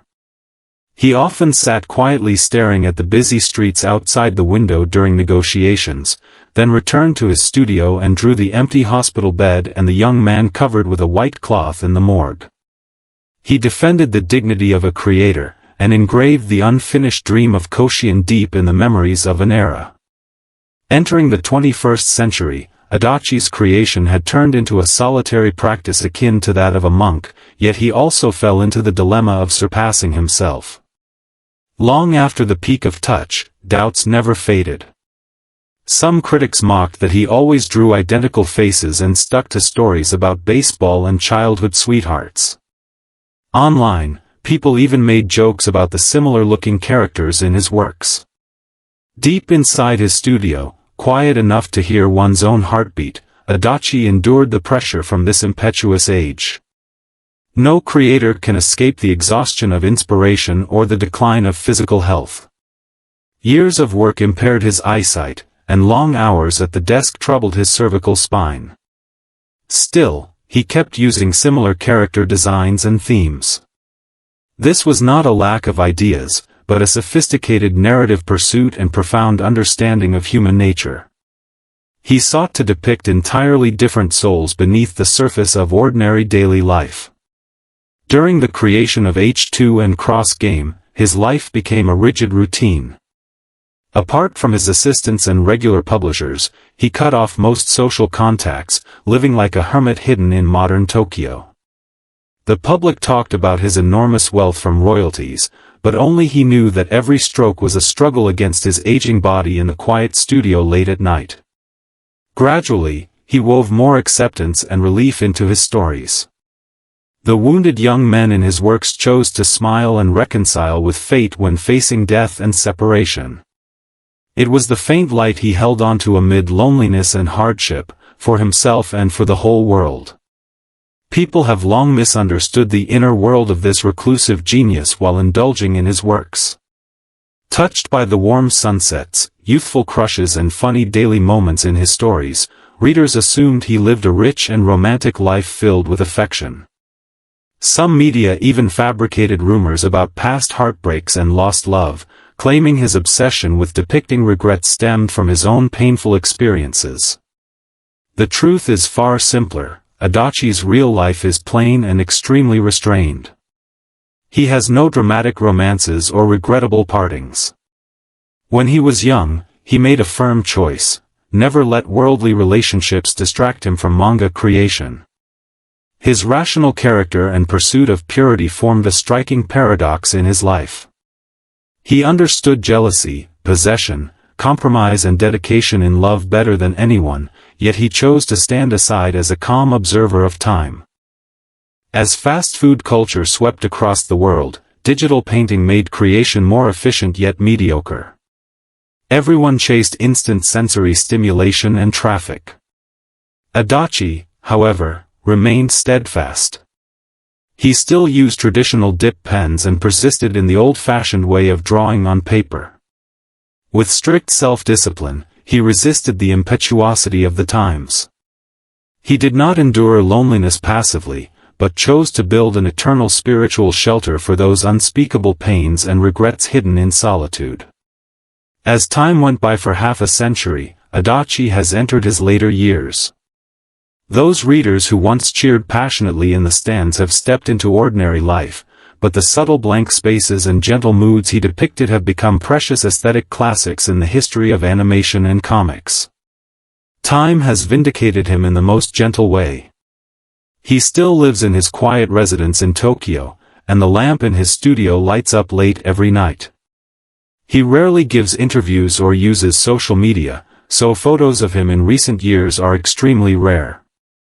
He kept his lifelong promise: let the works speak for themselves, and stay hidden behind the scenes.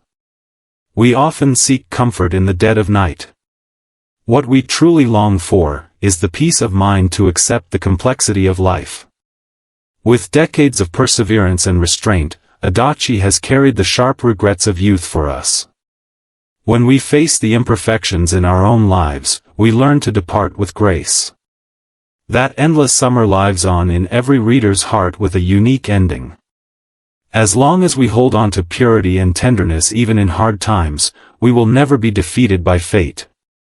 The night has grown deep, and the noise of the city has faded into silence. After hearing this story, may you relax your brows and lay down your weariness.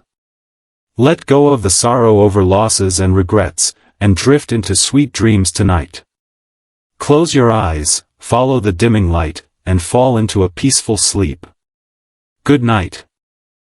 When you stare up at the vast, silent starry sky outside the window late at night after the hustle and bustle fades away, do you ever feel a strange sense of detachment, as if you do not belong to this hurried mortal world? Amid Japan's comic industry, a fiercely competitive realm brimming with prodigious talents, lived a reclusive sage whose life became a cosmic epic. He never catered to the superficial entertainment trends of any era. Instead, he poured his entire being and soul into an endless galactic train. To the public, he was a world-renowned master artist with record-breaking sales. Yet hidden from the spotlight, he lived like a solitary ascetic adrift among the stars. Tonight, beside the flickering fire, let us follow this gentle tale and discover the true story of Leiji Matsumoto, an artist who devoted his life to capturing the nostalgia of the cosmos. This is a story about wholehearted dedication and reconciliation with life and death.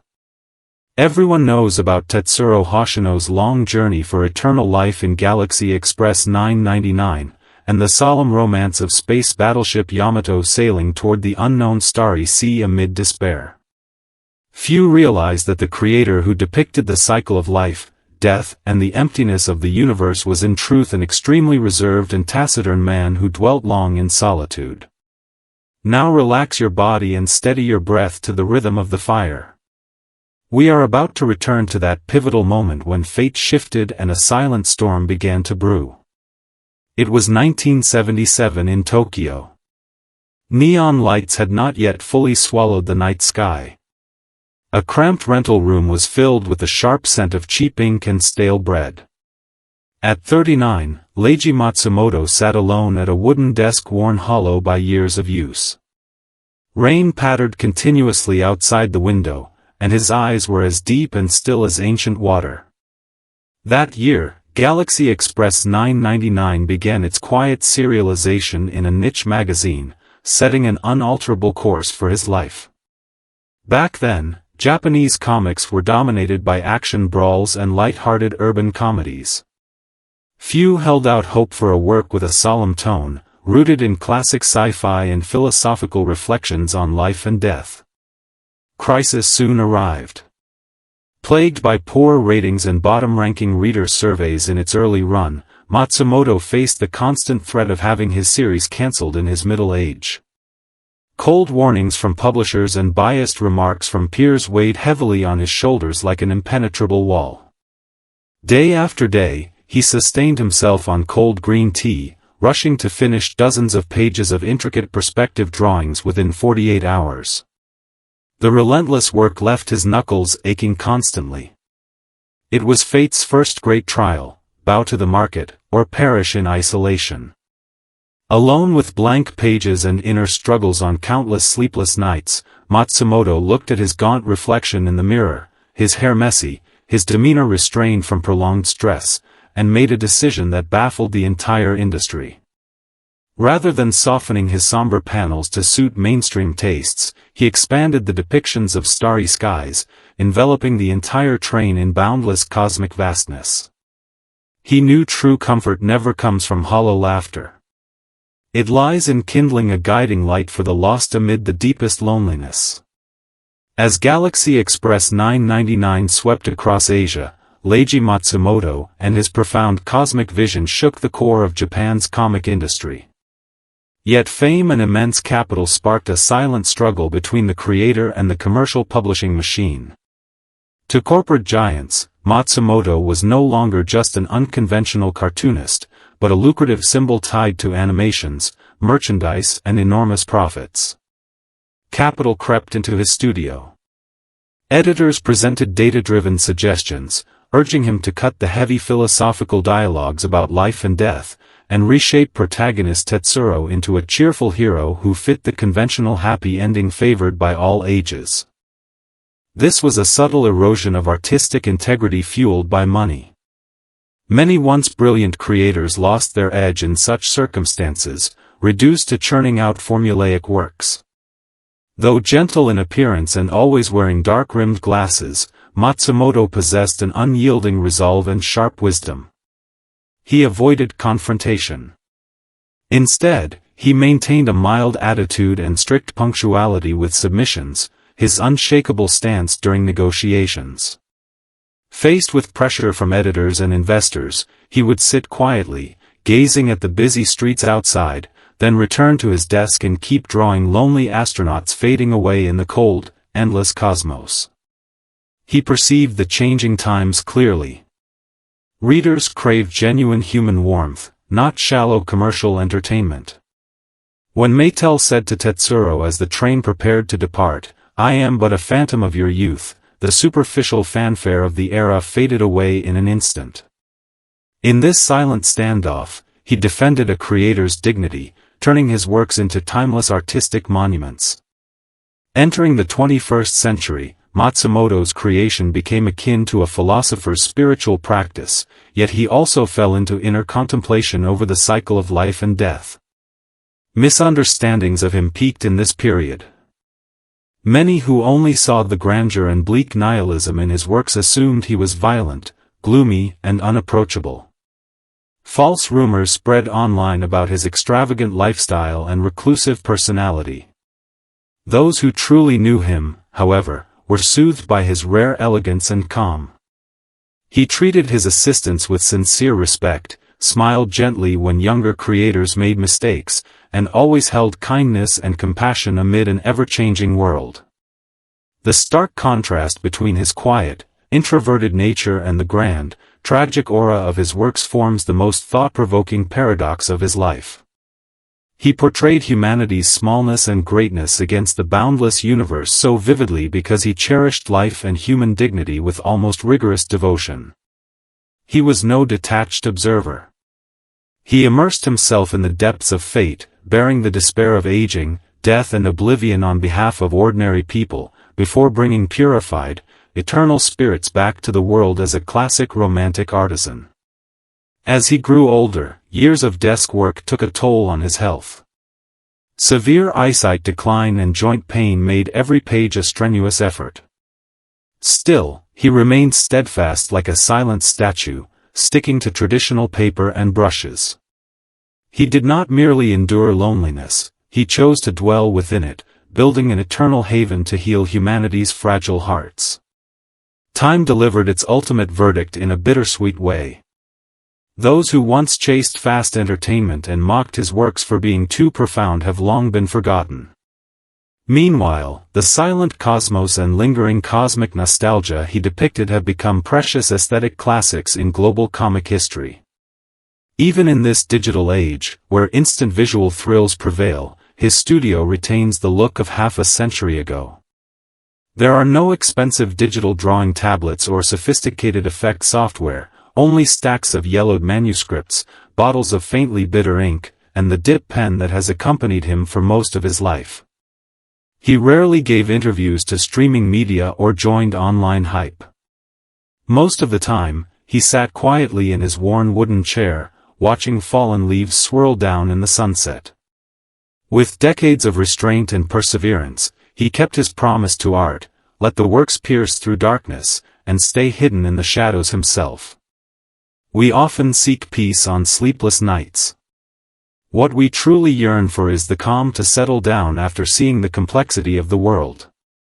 His decades of solitary practice offered a powerful answer to this impetuous era. The highest pursuit for a creator is not to chase praise from the world, but to stand firmly within the spiritual sanctuary they have built, and await the final judgment of time. As the lights of the city flicker off one by one in the deep night, looking back on Leiji Matsumoto's life, we may finally unravel the core questions about the cosmos and life and death raised at the beginning. What legacy has this misunderstood, legendary artist left behind? Is it the giant starship still traveling across the galaxy, or the fearless integrity he showed against the relentless passage of time? In truth, his greatest gift to the world is the open-mindedness to gaze deeply into life, even after recognizing all its cruelty and emptiness. On this quiet night beside the dim fire, when we recall his slender figure and resolute gaze, we are freed from anxiety over the passing years and find lasting peace. Through lifelong restraint and perseverance, he confronted the heaviest pains of oblivion and loss that people dare not face. He taught us to face fate with grace and fortitude. That endless galactic train has long reached its unique destination in every reader's heart. As long as you hold on to purity and tenderness in the darkest hours, you will never be defeated by time. The night has grown pitch dark, and the city's noise has faded into slumber. After hearing this story, may you relax your tense brows and lay down your weariness in warm bedding. Let go of resistance toward aging and regret, for they will turn into gentle dreams tonight. Close your eyes, and drift into peaceful sleep as the faint light fades away. Good night. Late at night, when the bustle fades away, you gaze at the towering skyscrapers and cold neon lights outside the window. Do you ever fall into a trance, feeling as if you are living inside a fictional world foreseen long ago? Amid the vast realm of global animation and comics, built on talent and relentless toil, stands a reclusive genius hailed as a prophet. Never did he chase fleeting entertainment trends. Instead, he poured his heart, soul, and intellect into Akira, a hardcore epic. Back in 1982, while the whole world indulged in post-war material prosperity, he accurately predicted the Tokyo Olympic Games 30 years later. With his brush, he depicted a cyberpunk future of dazzling technology alongside desolate humanity. To the public, he was a master artist revered by Hollywood. Yet behind the spotlight, he lived like a solitary ascetic trained in architecture. Tonight, beside the flickering fire, let us delve into his life. This is Katsuhiro Otomo, an artist who forged the power to reshape an era with unwavering calm. His story is a battle for creators' dignity and profound philosophy. People admire the graceful arc carved by the red motorcycle across the ruins of Neo-Tokyo, and Tetsuo's agonizing destruction amid surging power. Few know that the visionary behind tales of civilizational cycles and sharp philosophy is in truth an introverted ordinary man with a square face, dwelling quietly in solitude for years. Now stretch your body and steady your breath to the glow of the fire. Let us return to that pivotal moment when fate shifted and a silent storm began to brew. It was 1982 in Tokyo, on the eve of an explosive economic bubble. The market was flooded with slapstick comics and shallow romance stories. The entire publishing industry expanded wildly to cater to superficial sensory thrills. On the top floor of Kodansha, inside a cramped studio lit by harsh fluorescent lamps, stood 28-year-old Katsuhiro Otomo at a worn drawing desk. Neon dyed the night sky an eerie magenta. His expression was composed, revealing no trace of emotion. That year, Akira began its quiet serialization in Weekly Young magazine, marking an irreversible turning point in his life. At that time, Japanese comics were dominated by the stylized, exaggerated lines pioneered by Osamu Tezuka. Few believed a young creator pursuing hyperrealism, cinematic panel layouts and rigorous architectural perspective in every brick of the backdrop could go far. Plagued by poor sales and bottom rankings in reader surveys, Otomo faced the constant threat of having his series axed. Cold warnings from publishers and biased remarks from peers pressed down on him like an impenetrable steel wall. He survived on cheap black coffee, struggling to finish dozens of pages of intricate architectural sketches within 48 hours. The endless work left his knuckles aching day after day. It was fate's severe trial: yield to the market, or perish in isolation. On sleepless nights staring at blank pages and wrestling with inner struggles, Otomo looked at his gaunt reflection, thin from prolonged stress, with messy hair and a reserved look, and made a decision that baffled the industry. Instead of simplifying lines or adding comic elements like other desperate cartoonists, he deepened the shadows of buildings. He replaced dialogue with sprawling scenes of crumbling architecture and smoky explosions.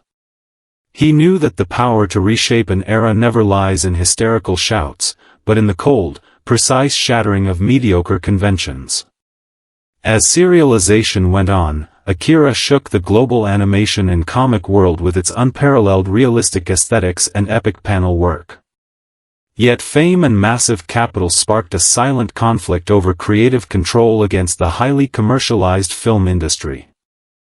In 1987, investors approached Otomo with a staggering 1 billion yen budget to adapt Akira into a theatrical animation, stunning the entire industry.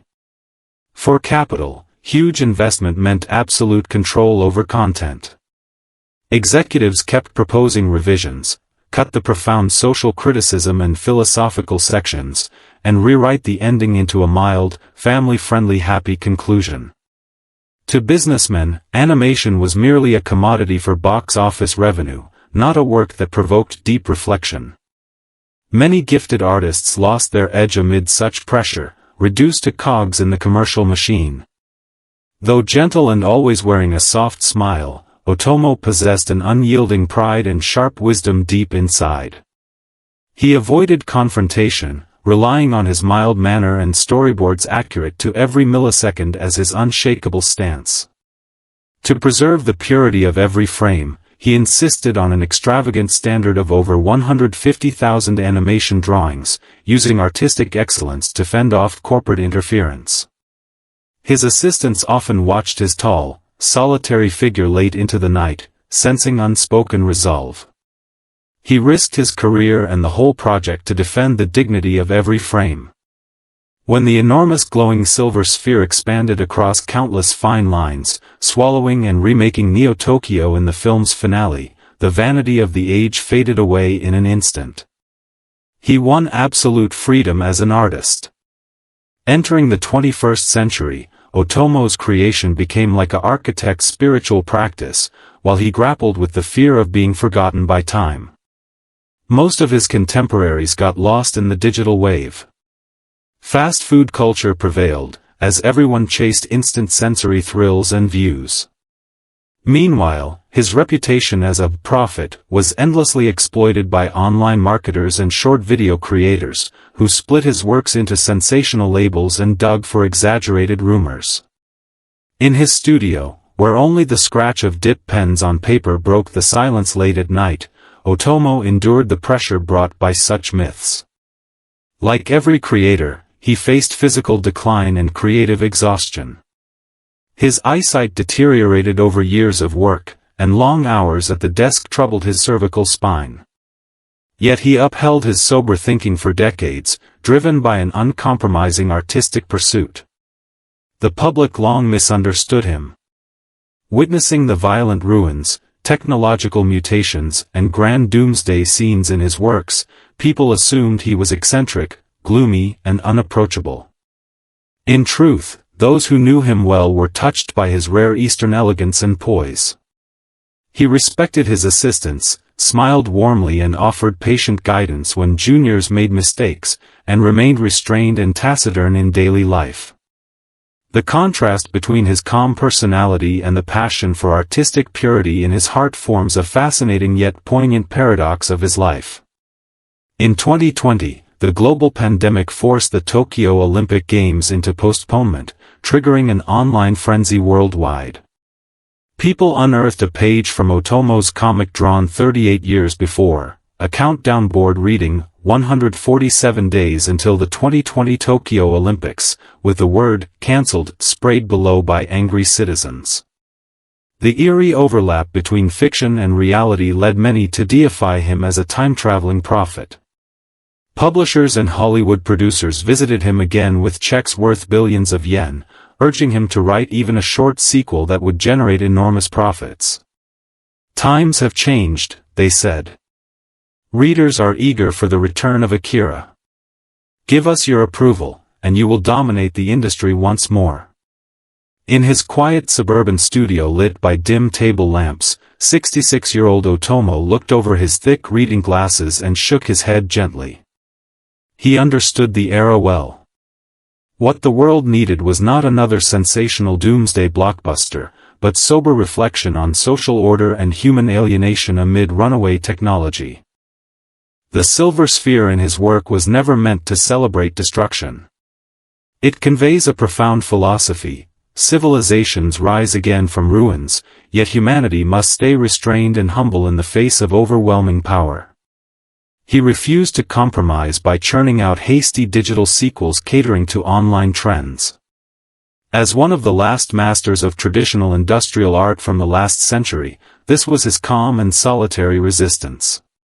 He endured marginalization and unfair remarks about his declining talent, for he knew true art never needs obedience or speed to prove its eternity. As prosperity fades and time settles over the noisy modern city, looking back on Otomo's life, we may finally unravel the riddle of prophecy and transformation raised at the beginning. What legacy has this pioneering genius, misunderstood and mythologized for 40 years, left behind? Is it the iconic red motorcycle famous for half a century, or the absolute freedom he defended against time and capital? His greatest gift to the world is the rational and composed outlook he maintained, even after seeing the harsh essence of technology and civilization. On this quiet night beside the dim fire, when we recall his tall figure and resolute gaze that spent a lifetime at the drawing desk, anxiety about the future fades into lasting peace. Through decades of perseverance and self-discipline, he confronted the inevitable oblivion and loss in life for us, teaching us to face fate with grace and fortitude. The unfinished ruins of Neo-Tokyo have long found unique endings in every reader's heart. As long as you stay clear-headed and restrained in ordinary days, you will never be defeated by time. The night is deep, and the city has fallen into silence. After hearing this story, may you relax your brows and lay down your weariness in warm bedding. Let go of worries about the future, and let them turn into gentle dreams tonight. Close your eyes, and drift into peaceful sleep as the faint light dims away. Good night. When anxiety creeps in late at night amid the fading hustle and bustle, have you ever wondered what kind of open-mindedness a person must possess? He survived wartime bombings, lost his right arm to malaria and starvation, and was even nearly abandoned in the jungle by his superiors. Yet he lived to the age of 93, still letting out carefree and humorous laughter at his drawing desk. Amid the modern world of Japanese animation and comics, a realm shaped by wealth, immense pressure and restlessness, resides this centennial genius who never indulged in grand narratives. To the public, he is a household name, a master of yokai tales and a pioneer of modern Japanese ghost culture. To those who see beyond the spotlight, he is like a reclusive old soul, simple-hearted and free from worldly desires. Tonight, by the flickering fire, let us walk through his extraordinary life. This is Shigeru Mizuki, the elderly artist who depicted human joys and sorrows with one arm and spent his life accompanied by yokai. His story is about surviving great calamities and reconciling with fate. People are familiar with the eerie yet warm yokai stories in Gugugu no Kitaro, as well as the indigenous people dancing in the moonlight on New Britain Island. Few truly understand that the creator behind Tales of Life, Death and Optimism is an introverted ordinary man with a square face, dwelling quietly in solitude. Unlike many artists who are arrogant or lead irregular lives, he followed a natural, unhurried rhythm. With his brush, he mended inner wounds for every soul feeling lonely in the dark. Now relax your body and steady your breath to the fire. Let us go back to that darkest hour when fate reached a breaking point and a silent storm loomed ahead. It was 1943. The primeval jungles of New Britain Island in the South Pacific reeked of rot and oppressive humidity. Allied bombers swarmed across the sky like black locusts, turning the lush wilderness into a raging inferno. 21-year-old Shigeru Mizuki lay collapsed beneath a giant banana tree. His right arm had been torn to pieces in a brutal air raid. Severe malaria pushed his body temperature up to 40 degrees Celsius, leaving him drifting between consciousness and agony. In those final days before Japan's defeat, the army fell into frantic desperation. Officers forced wounded soldiers into suicidal charges in the name of military honor. During retreats, they mercilessly left the injured behind in bug-infested swamps. There were no doctors, no antibiotics, not even a drop of clean water. Lying in the mud, Mizuki watched ants crawling over his mangled arm. This was fate's cruel test, to die as a cog of war, or to live on as an ordinary human being. On sleepless nights haunted by the roar of artillery, his will to live awakened. He wrote no final letters pledging loyalty to the nation, nor did he sink into despair. Without anesthesia, a military doctor sawed off his right arm with a plain saw. Gritting his teeth, he told himself, "As long as I can eat, I must go on living." This primal yet pure belief helped him narrowly escape death.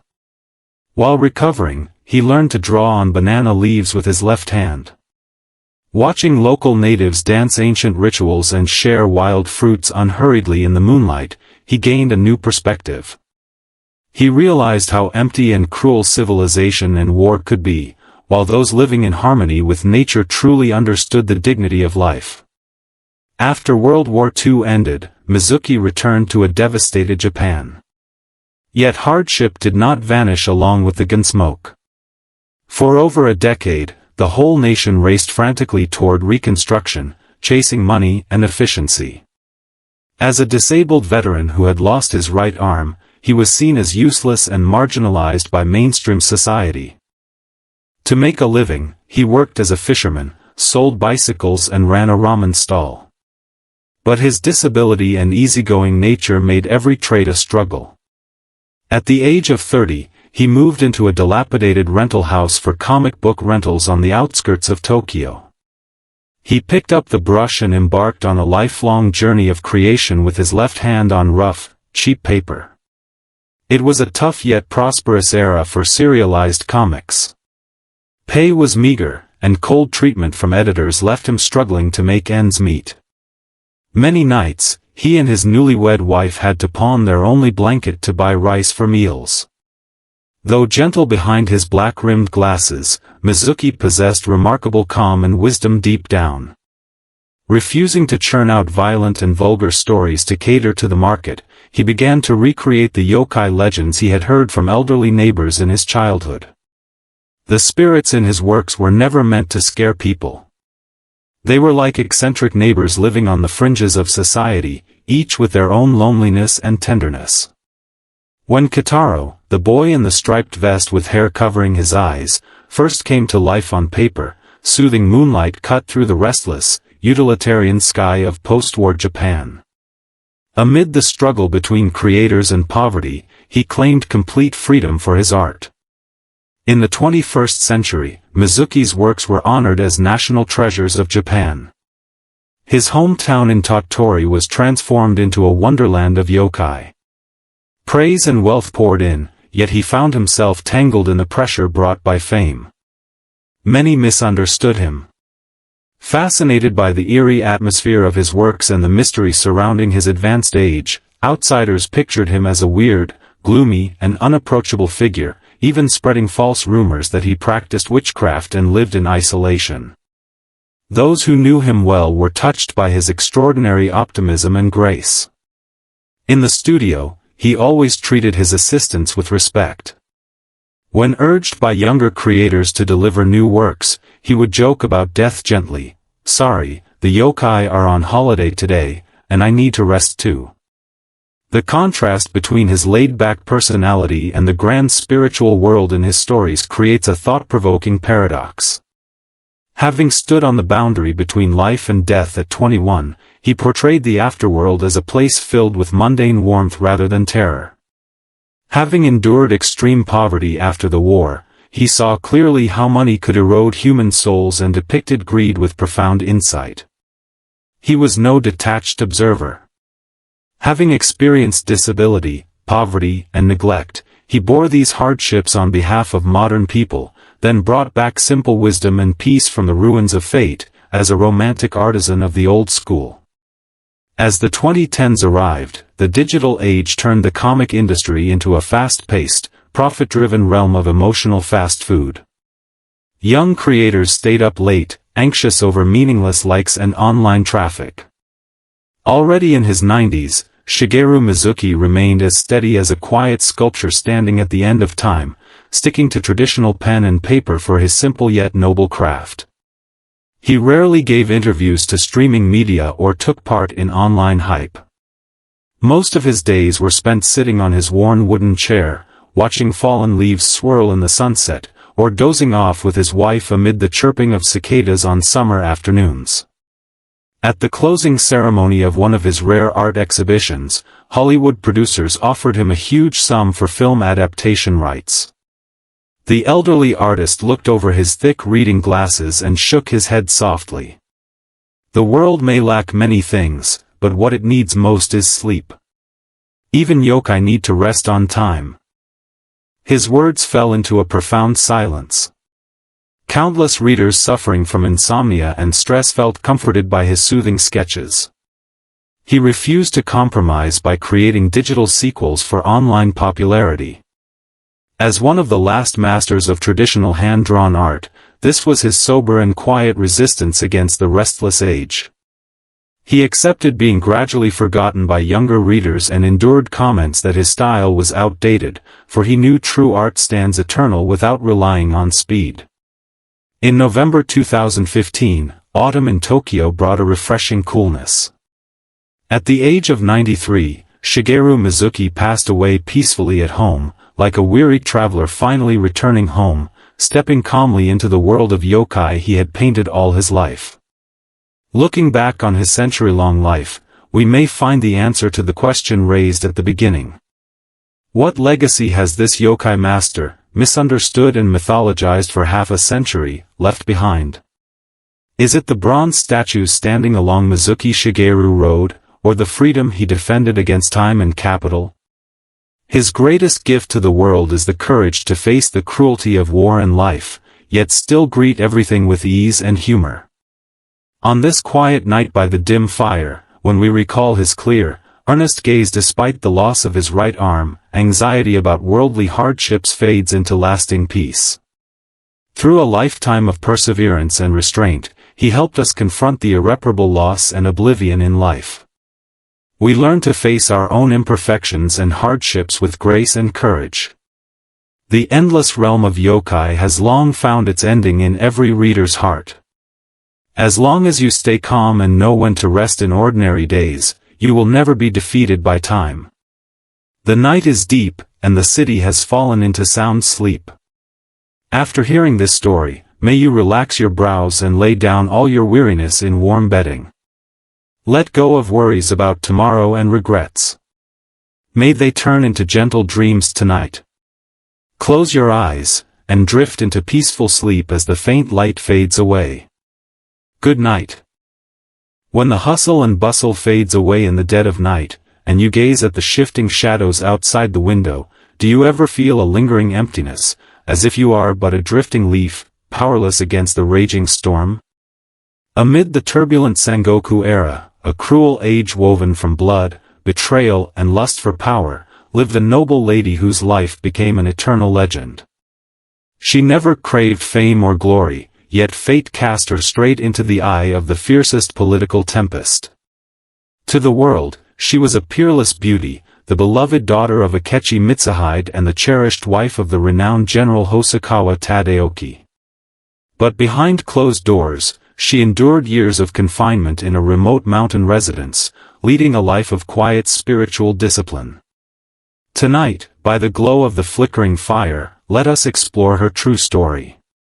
This is Hosokawa Tamako, a woman who defended her dignity and purity with her final resolve. Her tale is one of endurance, spiritual cultivation and defiance against destiny. People know how her world crumbled after the Honnoji incident, turning her into the daughter of a traitor. They also remember her heroic choice before the fall of Osaka Castle, choosing death over captivity and ordering her retainer to end her life. Few truly understand, however, that this woman who experienced betrayal and embraced new faith was in essence a quiet, introverted soul dwelling in solitude. Now relax your body and steady your breath. Let us travel back to that fateful moment when fate broke apart and a silent storm drew near. It was the year 1582. Humid and heavy air hung over Kyoto in June. Thick black smoke billowed from Honnoji Temple, blotting out the stars, while the crackle of muskets and the clash of spears echoed across the city. That night, 20-year-old Hosokawa Tamako sat alone deep inside the Hosokawa mansion. Flames dyed the sky an eerie crimson, yet her expression remained calm and composed, revealing no trace of emotion. Just hours earlier, her father Akechi Mitsuhide had assassinated Oda Nobunaga, the unifier of Japan. This earth-shaking act dragged her from a life of bliss to the abyss of ruin overnight. In the lawless Sengoku period, marked by constant warfare and brutal competition, any relative of a traitor faced ruthless persecution. Disaster soon followed. 3 days later, news arrived of her father's death in battle. The entire Hosokawa clan was gripped by terror under immense political pressure. Retainers knelt in the courtyard, urging their lord Hosokawa Tadaoki to behead Tamako as a gesture of loyalty to the new rulers. Crushed by the loss of her father, the insult to her noble status and the constant threat of execution, Tamako endured all alone. Shut behind closed doors, she listened to the scrape of spears outside, trapped in an agonizing inner struggle. Fate presented her with a cruel choice: to die as a political sacrifice, or to seek spiritual freedom amid suffering. Staring at her reflection in the mirror, gaunt from prolonged stress yet still graceful, she neatly folded her pure white kimono. She did not weep, nor did she beg her husband for mercy. With gentle yet unyielding resolve, she accepted whatever lay ahead. She knew her worldly identity was gone forever, and she would spend the long years ahead building an inner fortress that no power could ever conquer. Tamako was spared the blade, only to be exiled to a remote mountain house for years of complete isolation. Struggling to protect his wife while appeasing the public, Hosokawa Tadaoki made a painful compromise. On a snowy night, he sent trusted men to escort her secretly to Midono residence, hidden deep in the mountains of Tango province. It was a desolate wilderness where even birds rarely ventured. In winter, heavy snow sealed off the dwelling, and the silence was so profound that one could hear snowflakes landing on dry branches. Gossip spread malicious rumors about her, claiming she had been abandoned and died of sorrow in the valley. Yet this forced seclusion turned out to be a turning point, a profound spiritual journey for Tamako. Away from the splendor of noble life, she cast off her elaborate silk robes and dressed in simple plain cotton garments. She devoted herself entirely to exploring her inner self.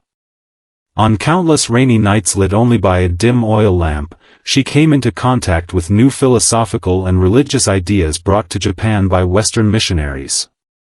In an era where men held absolute power and women were treated as tools for marriage and reproduction, these foreign teachings about equal souls and suffering as spiritual practice were like a ray of light piercing the darkness, washing away her grievances and confusion.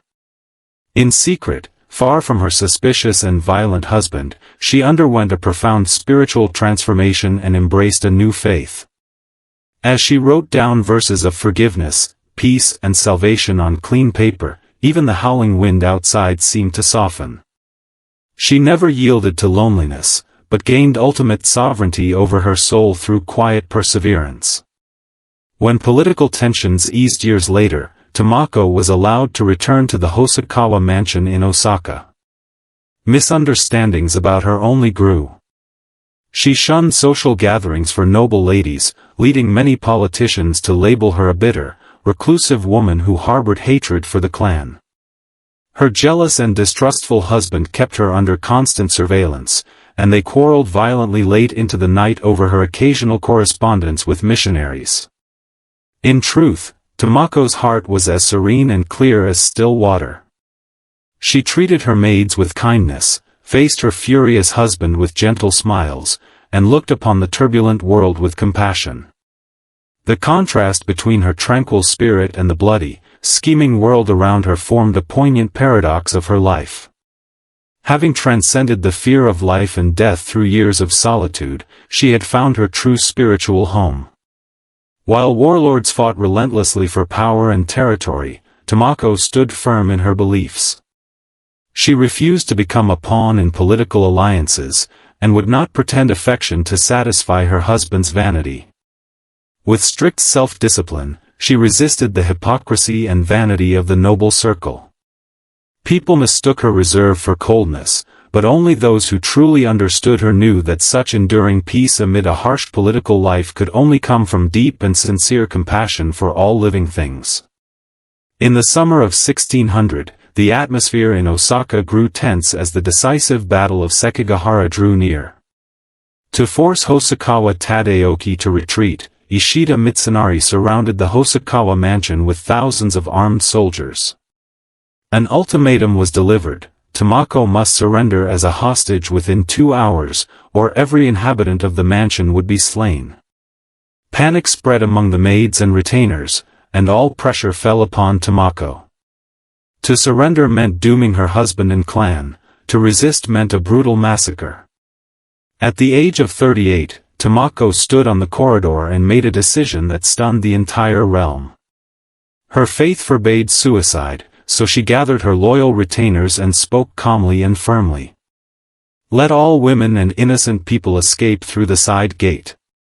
Then, strike me down with your sword." With tears in their eyes, her retainers knelt before her.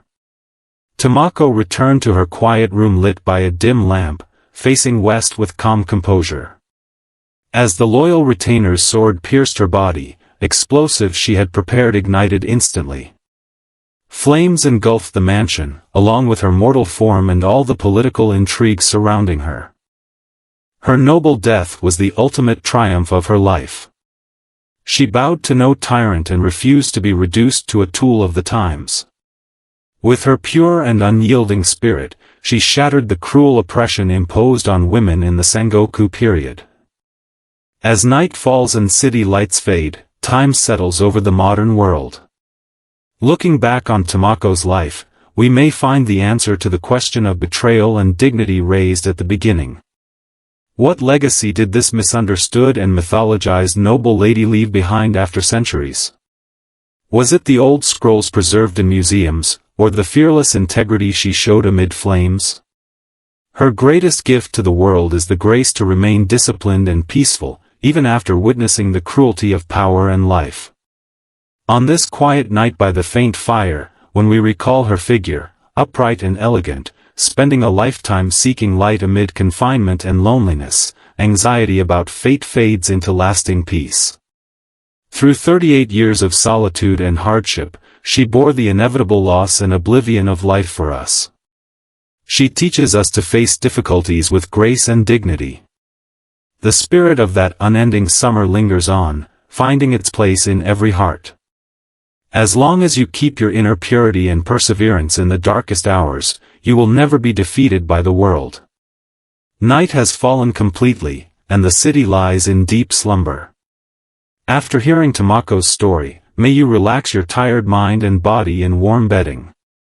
Let go of worries about tomorrow and past regrets, and may they turn into gentle dreams.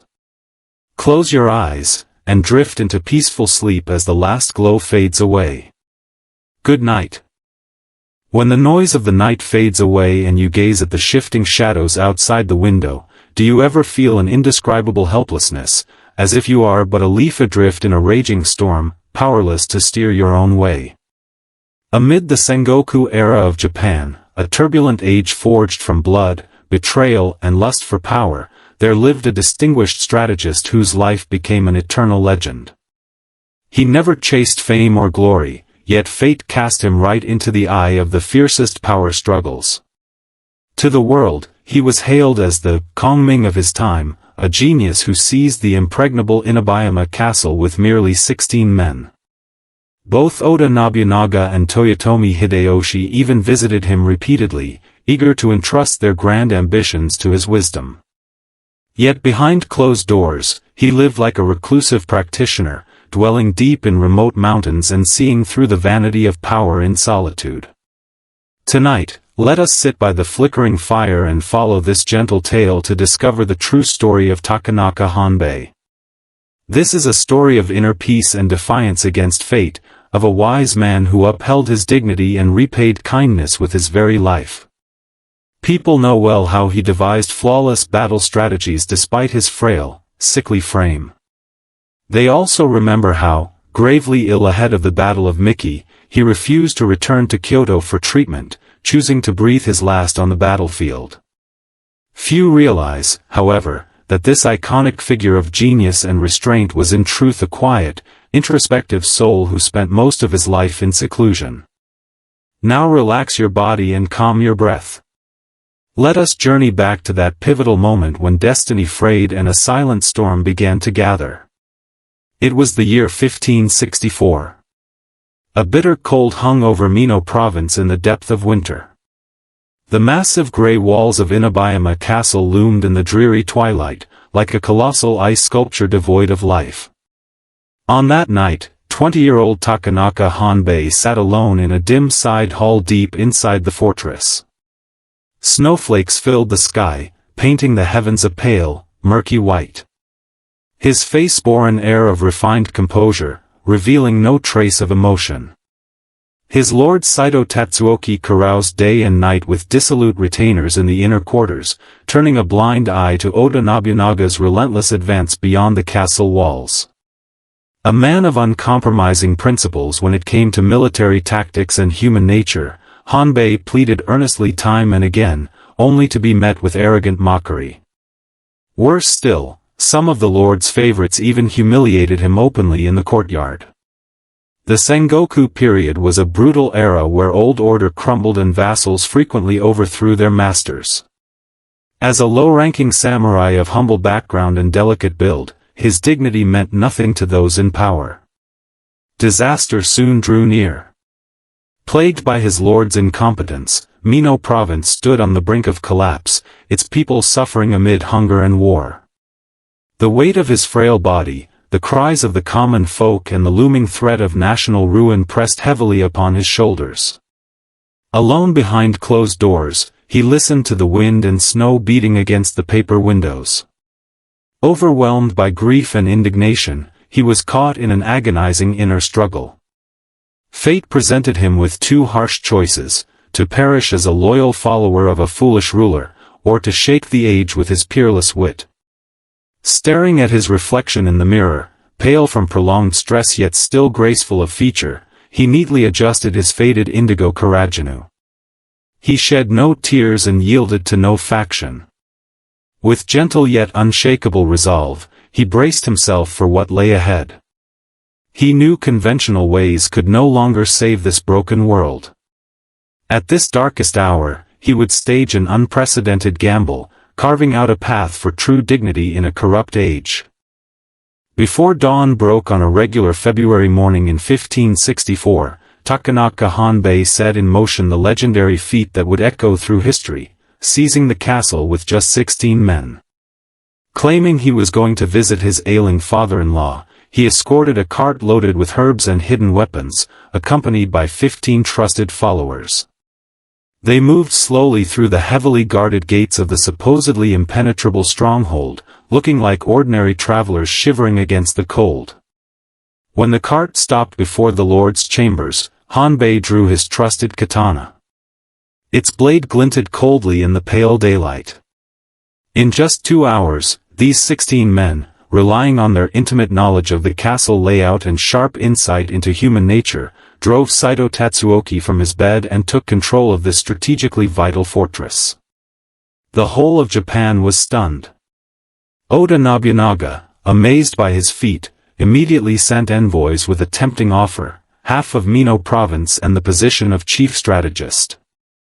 It was a formidable test of will. Many gifted minds had lost their original integrity amid such temptations, reduced as servants of wealth and territory. But beneath his frail, refined appearance, Hanbei had a will as firm as ice. He understood clearly that accepting the reward would turn his noble act of removing a tyrant and protecting the people into a shameless power grab. In this great trial against worldly ambition, he staked his own future and rejected the immense benefits laid before him. 6 months later, after Saito Tatsuoki wept and repented his wrongdoings, Hanbei left without a single piece of gold or an inch of land. On a rainy night, he departed quietly and alone. He returned the castle intact to its lord, put on simple rough clothes, and retreated deep into the remote mountains of Iwate. There he embarked on years of quiet spiritual practice. During those years away from the public eye, Takanaka Hanbei became a quiet legend. Life in his mountain hermitage was a long, silent journey of self-reflection. Many mistakenly assumed a strategist capable of such brilliant schemes must have lived a dramatic, unrestrained life. The truth was far different. His days in seclusion were plain, even monotonous, marked by rigorous self-discipline. He had no tangled romances or worldly entanglements. While still young, he resolved not to let trivial mortal affairs distract him from the study of military strategy and the ways of heaven. His sharp rationality and relentless pursuit of purity created a poignant paradox in his life. He saw through the desires, jealousy, greed and betrayal running rampant in the turbulent age precisely because he never indulged in them himself. Like a detached sage, he observed human nature with calm clarity, translating his observations into ingenious strategies on scrolls. Later, moved by Toyotomi Hideyoshi's sincere repeated invitations, he chose to serve him rather than claim territory for himself. Confined to his military tent late into the night, he endured the torment of a serious lung disease. Years of writing and exposure to war took their toll on his body. Severe coughing often brought on fevers, and every plan he drafted was accompanied by piercing chest pain and cold sweats. Still, he remained steadfast, working diligently with nothing more than brush and paper. He did not merely endure loneliness, he embraced it, striving to build an enduring model of honor for his lord's grand dream of unifying the realm. It was early summer in 1579. The air grew thick and sultry beneath the walls of Miki Castle in Harima Province. Months of siege had pushed both sides to their limits. Inside the Oda army's command tent, filled with the faint scent of medicinal herbs, 35-year-old Takanaka Hanbei leaned weakly in a wooden chair worn smooth by years of use. His hands trembled too much to hold even a light writing brush. Tuberculosis gnawed relentlessly at his body. Every violent cough left bright red bloodstains on white silk cloth. Deeply distressed, Toyotomi Hideyoshi tearfully urged him to travel to the finest sanatorium in Kyoto to recover. He even promised Hanbei half the realm if only he would survive. Power and wealth sought to buy the last days of this great mind. To politicians, his wisdom was an invaluable tool for unifying the country and reshaping territories, one that could not be wasted away in a cold military tent. This was a clash between an artist's spirit and the machinery of gain. Many talented men had surrendered their principles to such persuasion. Yet behind his sickly look and gentle smile lay an unyielding heart. Hanbei knew that fleeing the battlefield to prolong his life would render his lifelong pursuit of loyalty and dignity meaningless.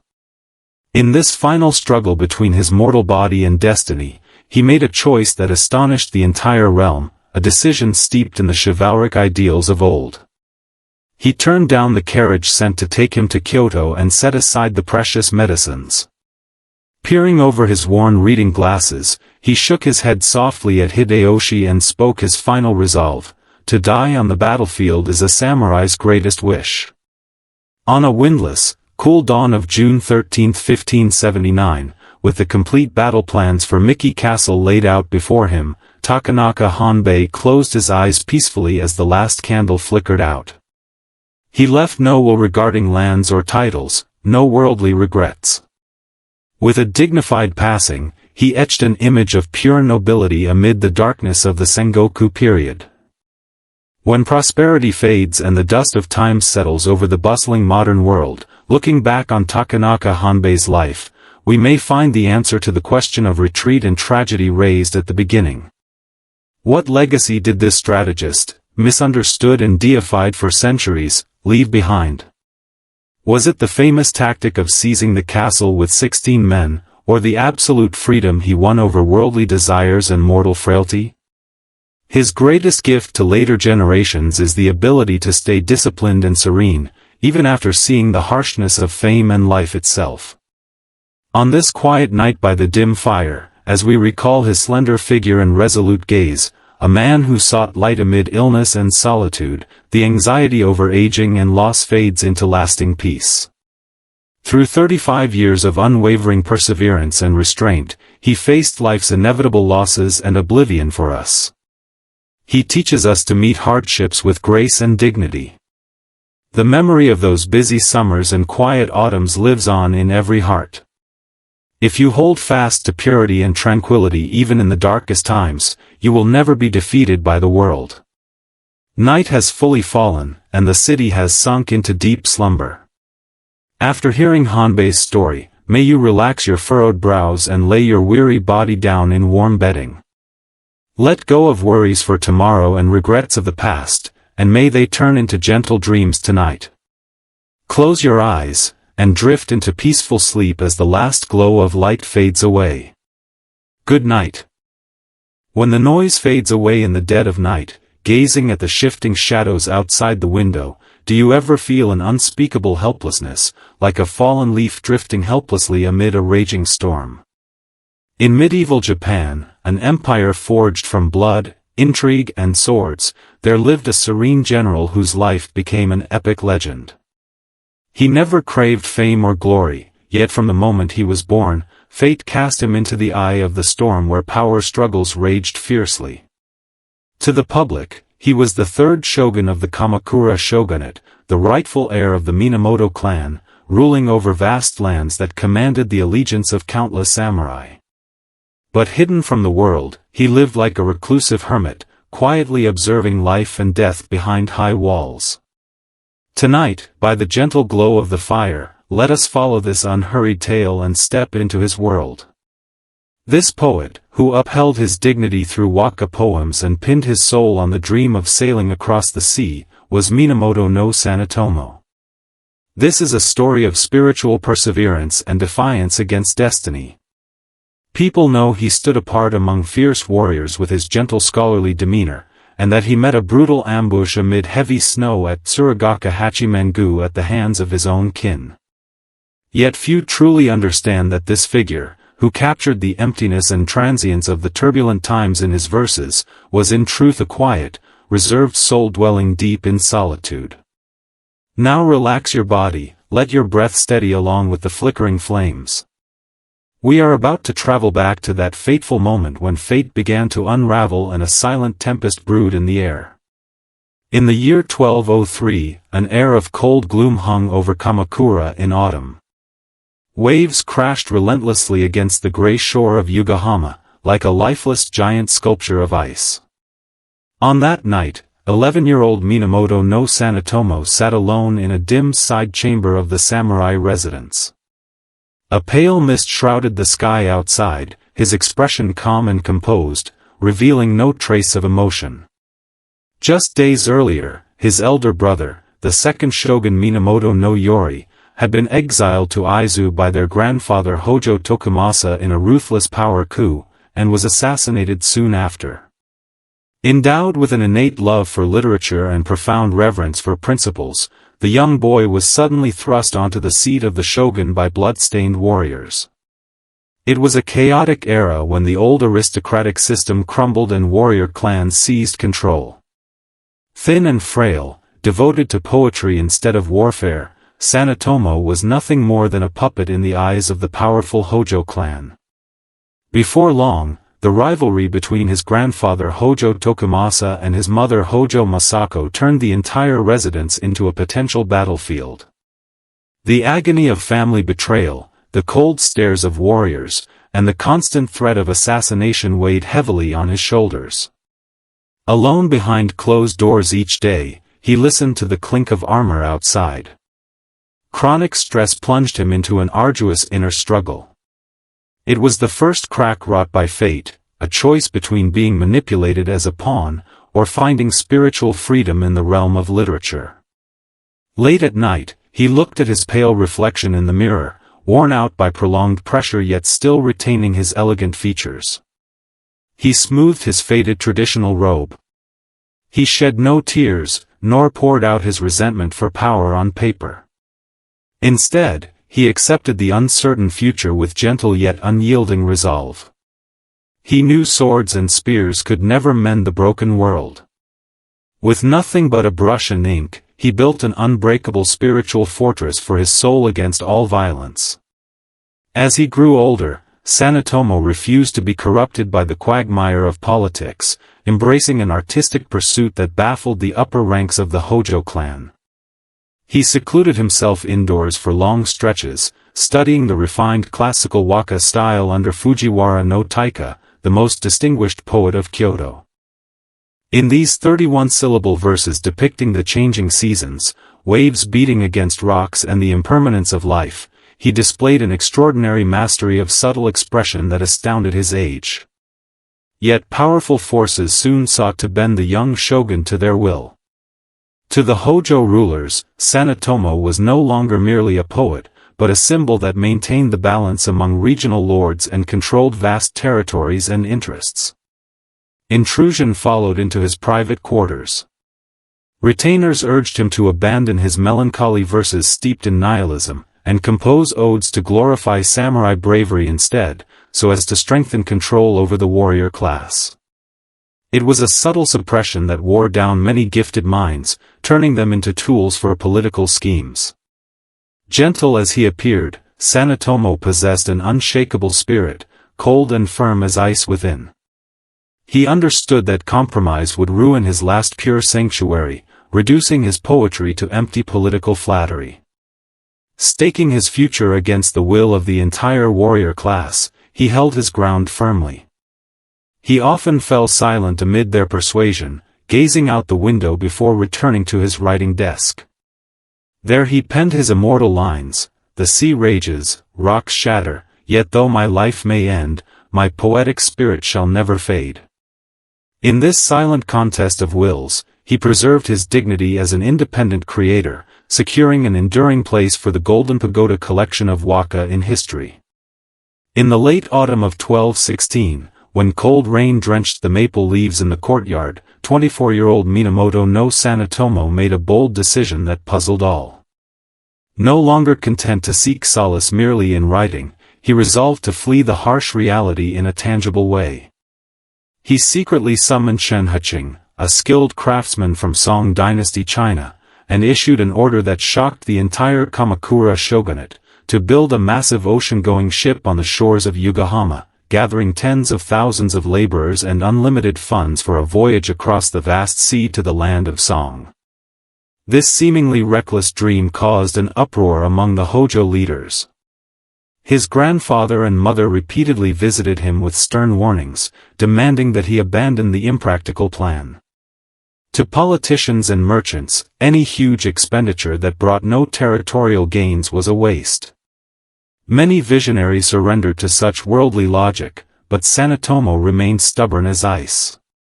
He saw Kamakura as a cruel slaughterhouse, where every glance around him was tainted with intrigue. For him, the great ship was the longest waka poem written upon the waves, a silent rebellion against the violent and restless era. During the months of construction, he often stood alone on the frigid beach late at night, wrapped in a cloak, watching massive timber beams being assembled beneath the moonlight to the sound of laborers at work. The public accused him of extravagance and irrationality, yet he never offered a single word of defense.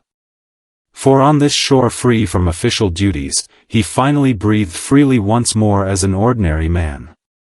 Fate eventually brought his dream of sailing away to a bitter and ironic end. The shore of Yokohama was shallow and choked with silt. When the grand ship, embodying all his hopes for deliverance, was finally launched before a crowd of onlookers, its heavy hull ran firmly aground. No matter how the tides rose and fell, it could not drift out to sea. Standing on the viewing platform, 25-year-old Sanetomo watched the stranded vessel tilt in the sunset. He felt no anger or sorrow, only a quiet, gentle smile in his lonely eyes. He realized that the chains of fate would never let him leave this land, and his life was destined to be sacrificed to the cruel regime of Kamakura. Returning home late that night, he locked himself in his study, put aside all the ship's blueprints, and devoted himself wholeheartedly to writing his final waka poems with rigorous self-discipline. His verses dwelled on letting go, melting spring snow and falling leaves. Keenly aware of the mounting pressure, he knew his own kin lurked in the shadows, ready to strike. In an age obsessed with ruthless power struggles and territorial expansion, Sanetomo stood like a solitary stone statue, clinging fast to his spiritual integrity. Denied escape from this cruel cage, he dedicated himself to pure artistic creation, building a peaceful haven to soothe the anxious souls of others in the darkest times. On January 27, 1219, a snowy New Year's Eve etched forever in history, heavy snow blanketed Tsuragaka Hachimangu in pure white. At 26, Sanetomo seemed to hear the ticking of fate as he prepared for the shrine ritual. He adjusted his elegant white ceremonial robes before the mirror, then turned to his long-serving retainer and recited his final waka, "I go forth and shall not return, let the plum blossoms still greet the spring in the courtyard." As he ascended the shrine steps amid swirling snow, a figure sprang out from the shadows. A cold blade pierced his chest in an instant. The assassin was none other than Kugyo, his nephew and the orphan of Minamoto no Yori, a young man manipulated by the Hojo clan's schemes into becoming a tool of vengeance. There were no desperate cries or dramatic scenes. As snowflakes fell onto his warm blood and gradually covered the crimson stains, Sanetomo lay there with the same serene and refined expression he had always borne. It was a tragic end.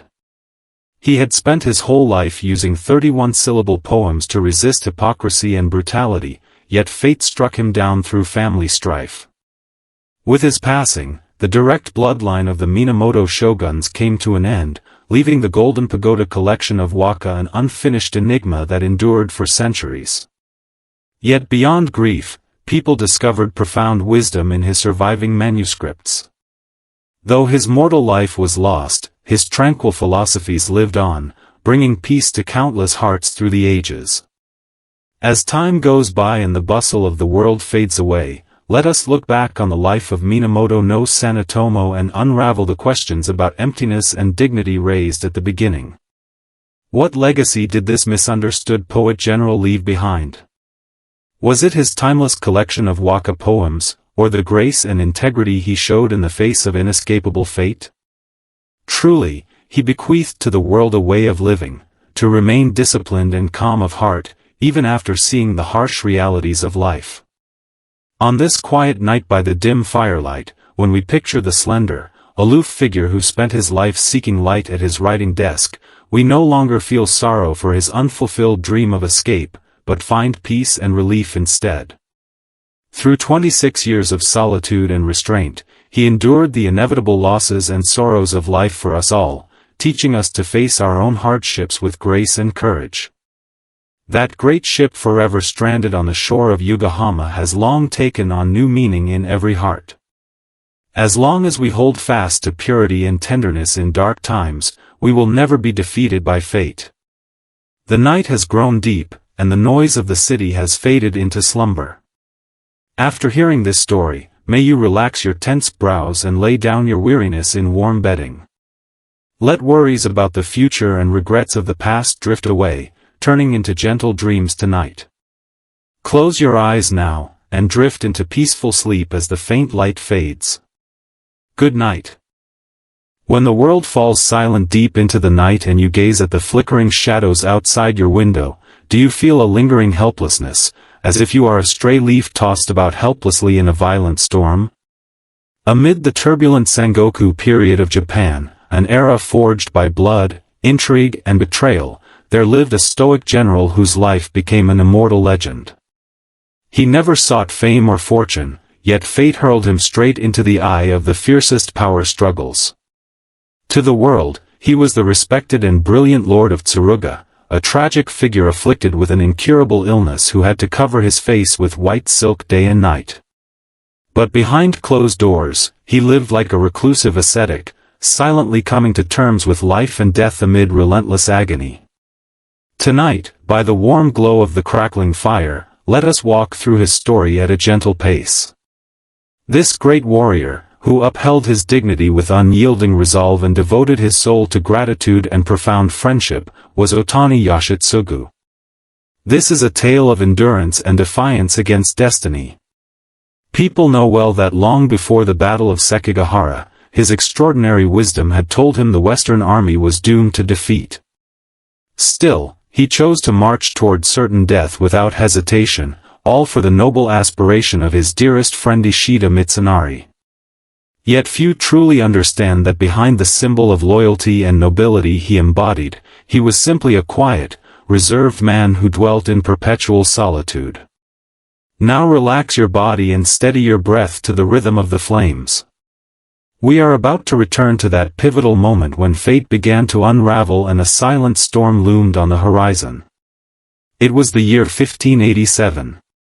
Summer heat hung heavy and humid over Osaka. The massive stone keep of Osaka Castle stood solemn in the dim twilight, like a colossal lifeless sculpture. On this night, 28-year-old Otani Yoshitsugu sat alone in a dim side chamber of the grand residence. A thick mist veiled the sky outside, and his expression remained calm, revealing no trace of inner turmoil. By then, Toyotomi Hideyoshi had essentially unified the realm. Warlords vied for leftover power, currying favor at tea parties and feasts, and the entire city was swept up in blind fanaticism. A man of strict moral principles, however, Yoshitsugu was trapped in an abyss of suffering. A dreadful disease, leprosy, began to spread across his body. His skin festered, his vision gradually faded, and every moment he sat was tormented by excruciating pain. In that age, this illness was seen as divine punishment, and those who suffered from it were shunned and despised by all.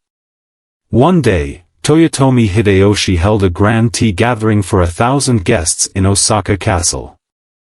Following custom, each warlord drank from the same tea bowl in turn to show unity. When the bowl reached Yoshitsugu, his hands trembled violently from the pain. A drop of pus from his diseased face accidentally fell into the green tea. An oppressive silence fell over the crowd. Those who had once called him brother covered their faces and drew back, their eyes filled with undisguised horror and revulsion. In that instant, his dignity as a warrior was shattered on the cold tatami mats. Social isolation, physical despair, and the constant threat of death weighed heavily upon his frail shoulders. It was the first rift carved by fate, a choice between sinking into despair amid public scorn, or attaining eternal nobility through quiet perseverance. Just as the room stayed dead silent and Yoshitsugu prepared to leave in shame, a hand reached out calmly and took the tainted tea bowl. It was Ishida Mitsunari. Undaunted by the stares of the stunned crowd, he drank the tea in one gulp and smiled, praising its fine flavor.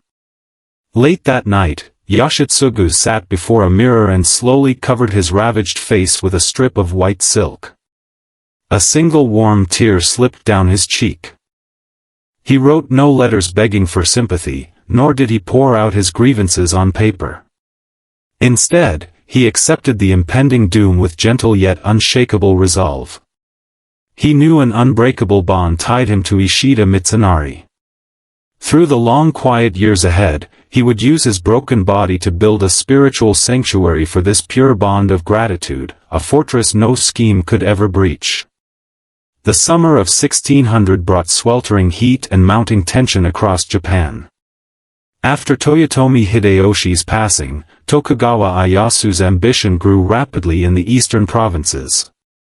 Tsuruga Castle, where Otani Yoshitsugu resided, became a quiet haven right before the storm. His condition had deteriorated drastically. He was almost completely blind, his body too weak to bear heavy armor. He spent most days lying on a bamboo mat, listening to the waves crash against the castle walls. Endowed with extraordinary intellect, he had analyzed the political situation countless times. He reached a cold, definite conclusion: Tokugawa Ieyasu held an unassailable position. Any force that rose against him would be crushed by the tide of history. One late night in July 1600, Ishida Mitsunari slipped into his quarters, filled with the scent of medicinal herbs, and revealed his plan to raise troops and campaign against Tokugawa Ieyasu. Yoshitsugu's heart stood still. It was a clash of political interests, and a test between spiritual purity and worldly gain. Yoshitsugu did not let friendship cloud his judgment. In a slow yet sober tone, he earnestly warned Mitsunari against his impetuous plan. "You possess great wisdom, yet you are too upright and unyielding to compromise for worldly interests. Few warriors will truly follow you. This war is doomed from the very start." The two debated for hours under the dim lamplight. Many dismiss this moment as mere warrior recklessness, but in truth, a clear-minded genius was trying to pull his friend back from the brink. Yet when Ishida Mitsunari looked at him with the devotion of a martyr and said, "To strive for a cause even when victory is impossible, this is what makes a life worthwhile," Yoshitsugu fell into a long silence. Through the white silk covering his face, he gazed at the only friend who had stood by him in his darkest hour. All rational deliberation faded away. He understood that surrendering to Tokugawa Ieyasu would let him live out his remaining days peacefully as Lord of Tsuruga. Standing with Mitsunari, however, meant certain ruin. In the noble spirit of classical romance, he shook his head softly and reached out his withered hand to grasp his friend's wrist firmly. Betting his own future and the lives of his entire clan, he defied the logic of self-interest. He chose to lay down his life to defend the last beacon of human integrity in the Sengoku era. September 15, 1600, was a fateful day etched into history. Torrential rain poured over the Sekigahara Basin, and thick icy fog filled the valleys, dividing the 200,000 soldiers on the battlefield into isolated groups.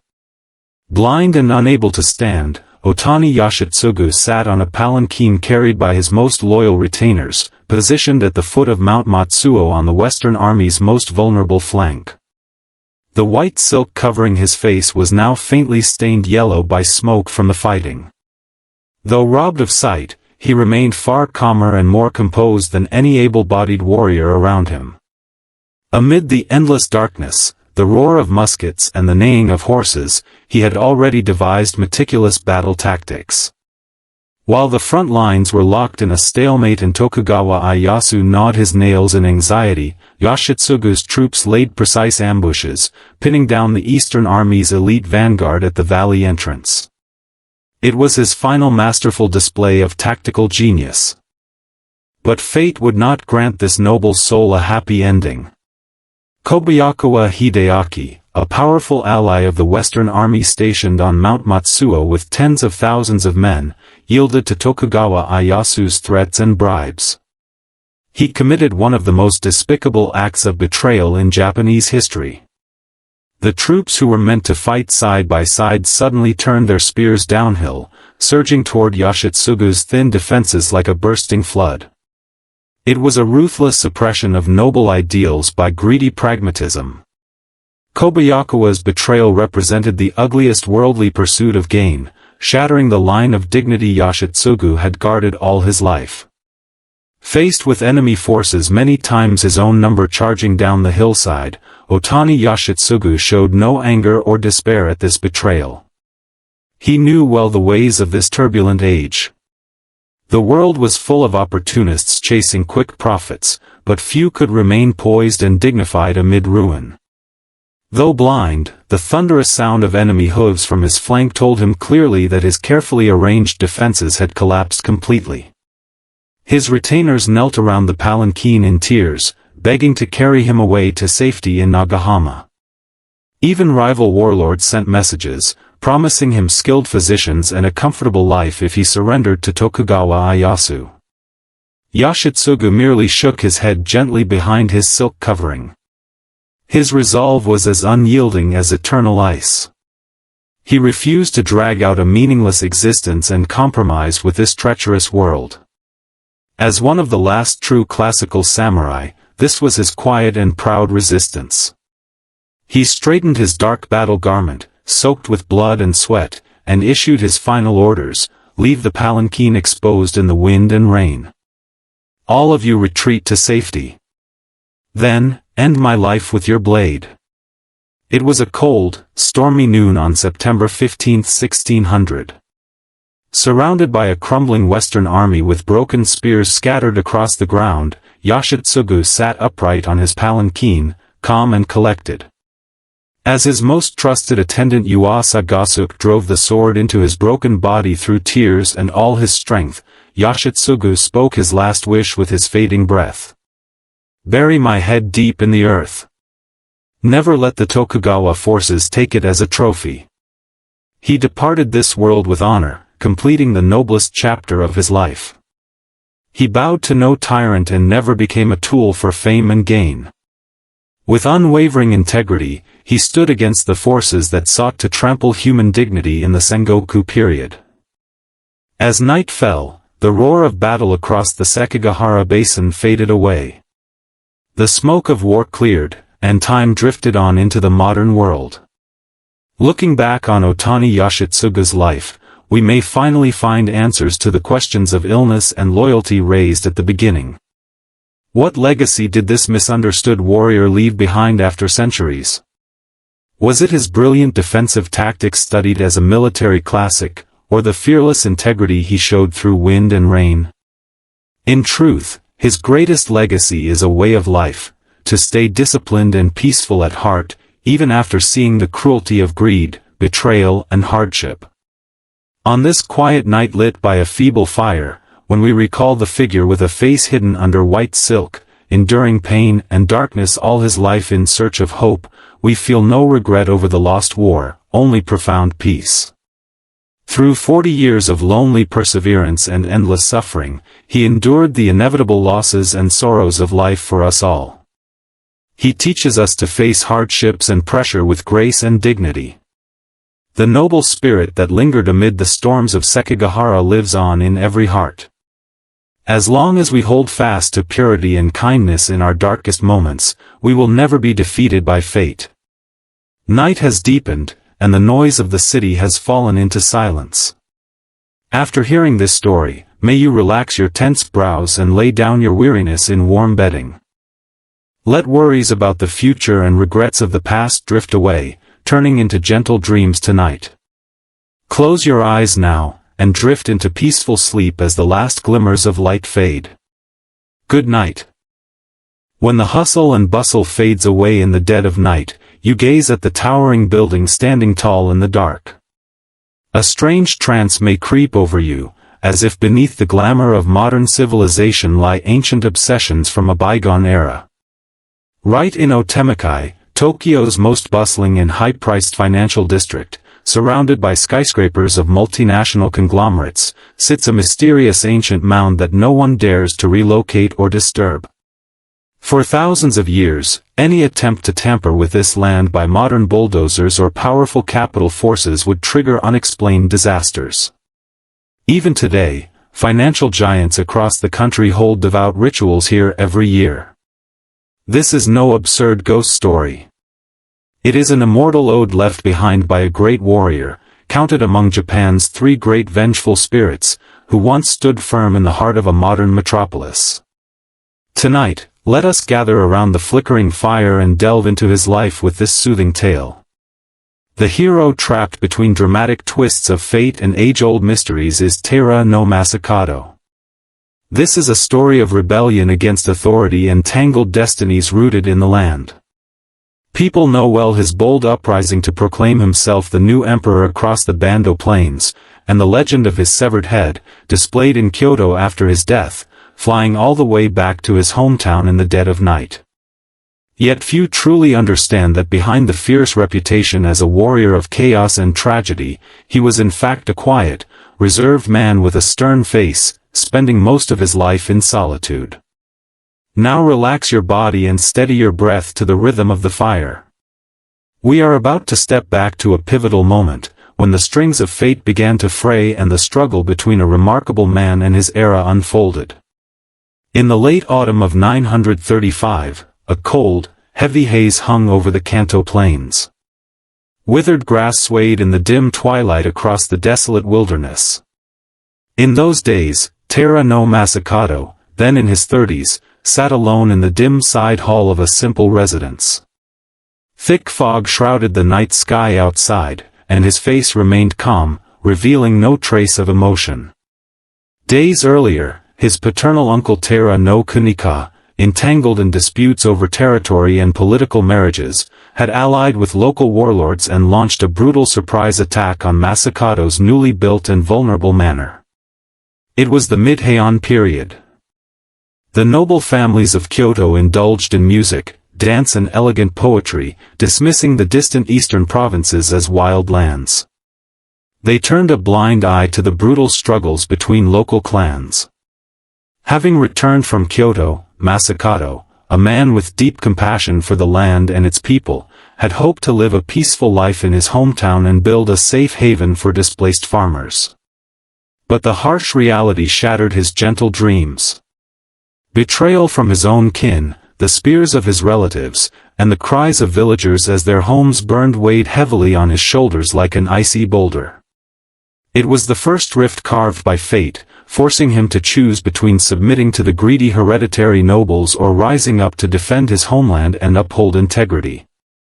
Late at night, staring at the charred earth outside, Masakado gently ran his fingers over the rough folds of his armor. He did not send letters to the imperial court in Kyoto to beg for mediation, nor did he pour out his anger on paper. Instead, he faced the uncertain future with gentle yet unyielding resolve. He knew the rules of the world would never protect those who shed blood for their land. He had to pick up his spear and stand firm, building an unbreakable spiritual sanctuary for all those trapped in anxiety and despair. The rebellion of Bando broke out, and Taira no Masakado's extraordinary military talent and charisma shook the decaying core of the Heian court. Unlike other warriors who curried favor with nobles for fame and fortune, he voiced the grievances of farmers and low-ranking samurai burdened by heavy taxes, pushing the imperial court to the edge of panic. After defeating several allied clans one after another, Masakado made an unprecedented move on a stormy night in 939, when torrential rains swept across the land.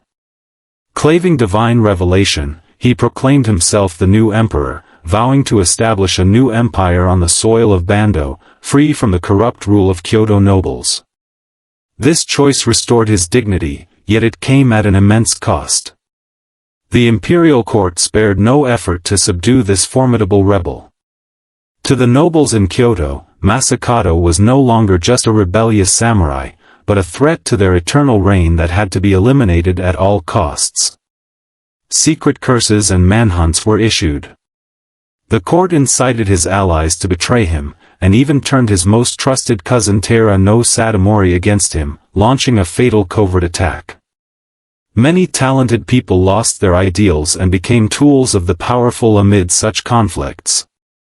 But Masakado, reserved in appearance, was as firm and unyielding as ancient ice. He rejected the court's offers of amnesty, well aware that the noble's empty words were nothing but temporary tactics.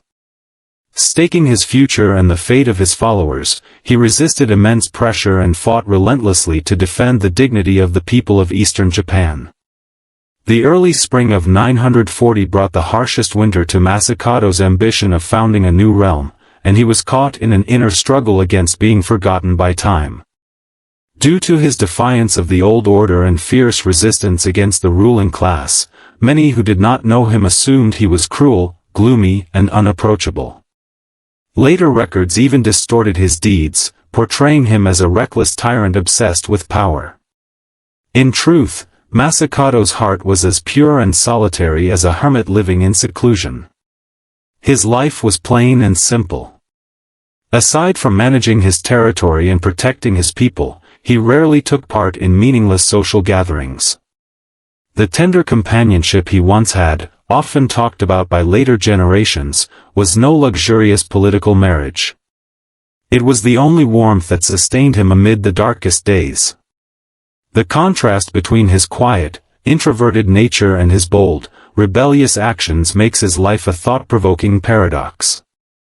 He stood up against injustice because he cherished sincerity and the dignity of ordinary people from the bottom of his heart. He was no cold onlooker. He endured oppression and despair alongside the vulnerable, and passed down an enduring spirit of righteousness, a true romantic at heart. As the war dragged on and the winter snow melted away, prolonged fighting and shortages of supplies took a toll on his health. Severe headaches and recurring fevers plagued him constantly. Still, he stood steadfast like a silent stone statue. He did not merely endure loneliness, but chose to dwell in it, building an eternal refuge of comfort for the suffering people of eastern Japan. On a snowy day in February 940, fierce winds howled across the fields of Shimo. Thick fog filled the valleys, trapping his last 400 loyal warriors in the muddy ground. Thousands of imperial troops had surrounded them from all directions. Plagued by serious injuries and deserted by many followers, Masakado leaned heavily on his horse, his wrists too sore to even hold a wooden arrow steady. Listening to the thunderous hoofbeats of the enemy, he knew his last line of defense had crumbled completely. His retainers knelt before him in tears, begging to escort him to safety in the remote northern mountains. Even enemy officers urged him to surrender to the Fujiwara clan in Kyoto for wealth and rank for the rest of his life. Yet behind his helmet, he shook his head gently but resolutely, as unwavering as ever. He tidied his battle garments stained with blood and sweat, then rode straight toward the fiercest battlefield. Amid the brutal fight, a stray arrow pierced his forehead with a sharp whistle. There were no desperate shouts, no happy endings. Masakado fell slowly onto the dark soil he had loved all his life, his face remaining calm and composed until the very end. He met his end with honor, never bowing to any powerful force. When the fighting ceased and silence fell over the plains of Shimo, the winds of time settled over the modern city built upon the old battlefields. Looking back on Taira no Masakado's life, we may finally unravel the mystery of the vengeful spirit and his lingering obsession. What legacy did this misunderstood hero leave behind? Was it the great rebellion that went down in history, or the silent mound standing firm beneath the financial towers of Otemakai? In fact, his greatest legacy is the ability to stay disciplined and peaceful at heart, even after seeing the cruelty of power and life. On this quiet night by the dim fire, when we recall this upright, aloof figure who spent his life seeking hope amid loneliness, we are freed from anxiety and obsession and embraced by lasting peace.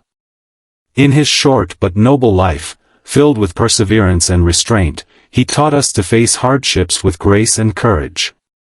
The ancient mound that no one dares to disturb among modern skyscrapers carries a universal truth. As long as you keep your inner purity and kindness in dark times, you will never be defeated by fate. Night has fallen deep, and the noise of the city has faded into the slumbering earth. After hearing this story, let go of the tension of the day and sink into your warm bed. Let your worries about the future and regrets of the past drift away, turning into gentle dreams tonight. Close your eyes, and drift into peaceful sleep as the faint light fades away. Good night. When the noise fades away deep into the night, you gaze at the shifting shadows outside the window. A sense of helplessness may creep over you, as if you are just a drifting leaf tossed about by the storm, unable to control your own fate. Amid the turbulent age of the Ashikaga shogunate, an era woven with wealth, betrayal and blades, there lived a serene shogun whose life stood in stark contrast to the world around him. He never actively sought military fame or supreme power, yet from the moment he was born, he was thrust into the eye of the fiercest power struggles. To the public, he was regarded as the most incompetent and cowardly Sei Taishogun in Japanese history. While the Unin War reduced Kyoto, an ancient elegant capital, to charred ruins, he chose to stay in a nearby courtyard, peacefully practicing Zen, sipping tea and admiring the moon. His seemingly indifferent attitude drew widespread condemnation in historical records. Yet hidden behind this quiet exterior, he forged an unparalleled peak of Japanese culture through his philosophy of detachment and minimalist aesthetics. Tonight, let us sit beside the flickering firelight and walk through his life with this gentle tale. The ruler who spent his whole life seeking dignity in seclusion and devoted his soul to the silvery moonlight of Ginkakuji is Ashikaga Yoshimasa. This is a story of spiritual retreat and defiance against destiny. People know well his tragic political career marked by repeated setbacks, and that he founded the Higashiyama culture, the supreme embodiment of Muromachi aesthetics. Few, however, realized that behind the symbol who embodied the emptiness of turbulent times and the peace of letting go, he was in truth a reserved, slender and refined man who lived a lonely life in solitude. Now stretch your body gently and steady your breath to the rhythm of the fire. We are about to return to that pivotal moment when fate began to unravel and an invisible storm was gathering. In Kyoto in the 8th month of 1467, the air was thick with oppressive heat and humidity. The massive wooden gates of the Muromachi imperial mansion stood dim in the twilight, like a lifeless giant sculpture. On this night, Ashikaga Yoshimasa, then 32 years old, sat alone in a dim side hall of the grand residence. Flames and firearms dyed the night sky an eerie crimson beyond the windows, yet his face remained calm, revealing no emotion. His powerful vassals Yamana Suzun and Hosokawa Katsumoto led 200,000 warriors into brutal street battles across Kyoto, turning the centuries-old graceful capital into a bloody wasteland. A man of exquisite taste for art, waka poetry, and the ways of heaven, Yoshimasa had once cherished a grand ambition to restore the authority of the shogunate when he first took power. But Japan was trapped in a dark age, where regional governors held private armies and the trend of subordinates overthrowing their lords prevailed. Every decree he issued to mediate conflicts was met with arrogant ridicule. Even his wife Hino Tomiko colluded with powerful courtiers behind his back, scheming over the line of succession and closing in on him politically. The humiliation of a noble ruler, the agony of strife among kin, and the constant threat of assassination weighed heavily on his frail shoulders like an icy boulder. Day after day, he stayed behind closed doors, listening to the clink of armor worn by his retainers outside. Long-term mental torment pushed him into an intense inner struggle. It was the first rift carved by fate, forcing him to choose between drowning as a puppet in the bloody political world, or finding spiritual independence in complete detachment. Late at night, staring at the charred earth outside, Yoshimasa smoothed the folds of his plain kasaya soaked in cold sweat. He sent no letters to beg for compromise from either warring faction, nor did he pour out his grievances on paper. Instead, he accepted his total political downfall with gentle yet unyielding resolve. He knew that swords and spears could no longer save this decaying world. In the darkest hours, he chose complete retreat to build a spiritual fortress for his soul, impregnable to all worldly power. In the late autumn of 1473, while smoke from the Unin War still lingered over the ruins of Kyoto, 38-year-old Ashikaga Yoshimasa made an extraordinarily noble decision beyond imagination. He formally abdicated the shogunate in favor of his young son, cutting off all worldly ties to the powerful shogunate. For years to come, he secluded himself deep within Jishoji Temple in Kyoto's Higashiyama district. Drawing on his remaining influence and limited funds, he embarked on more than a decade of artistic creation and spiritual practice amid the remote mountains away from war. To politicians and profit-seekers, such huge investments that yielded no territorial gains were nothing but foolish acts. Regional governors visited him one after another, urging him to return to politics and join the scramble for power. They even mocked him for hiding his political failures behind empty art. Many talented people lost their integrity and became tools of power amid such turmoil.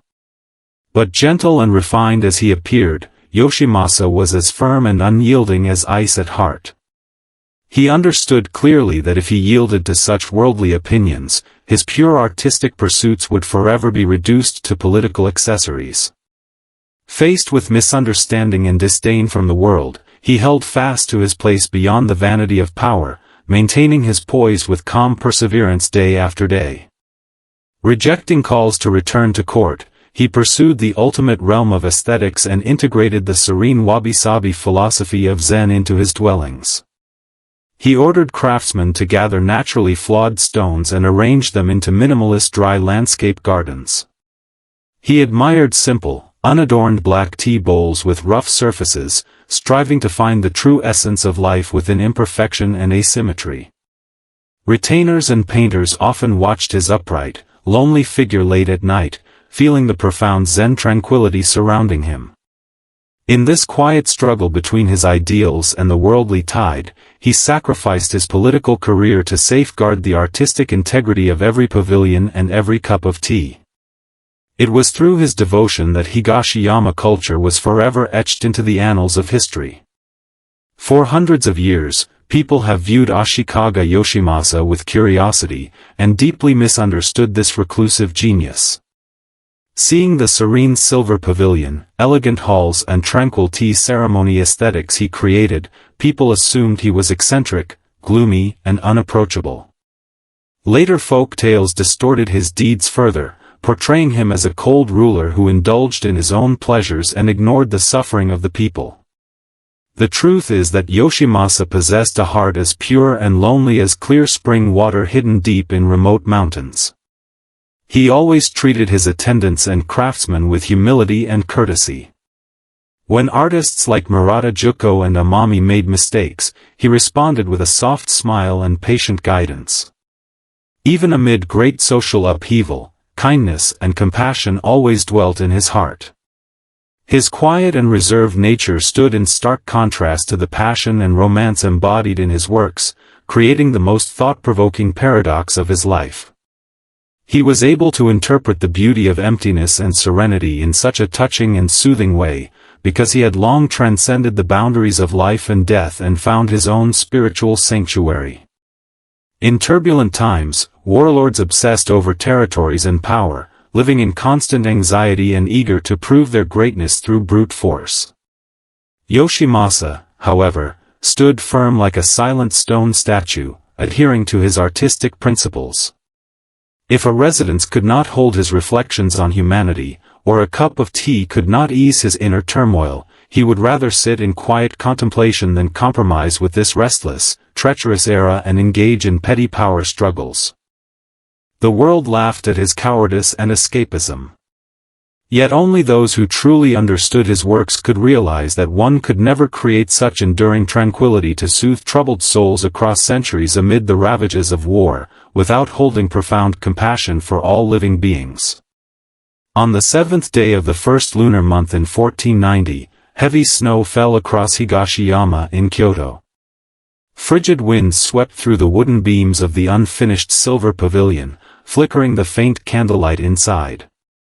The quiet Tokyu-do hall was filled with the subtle fragrance of sandalwood.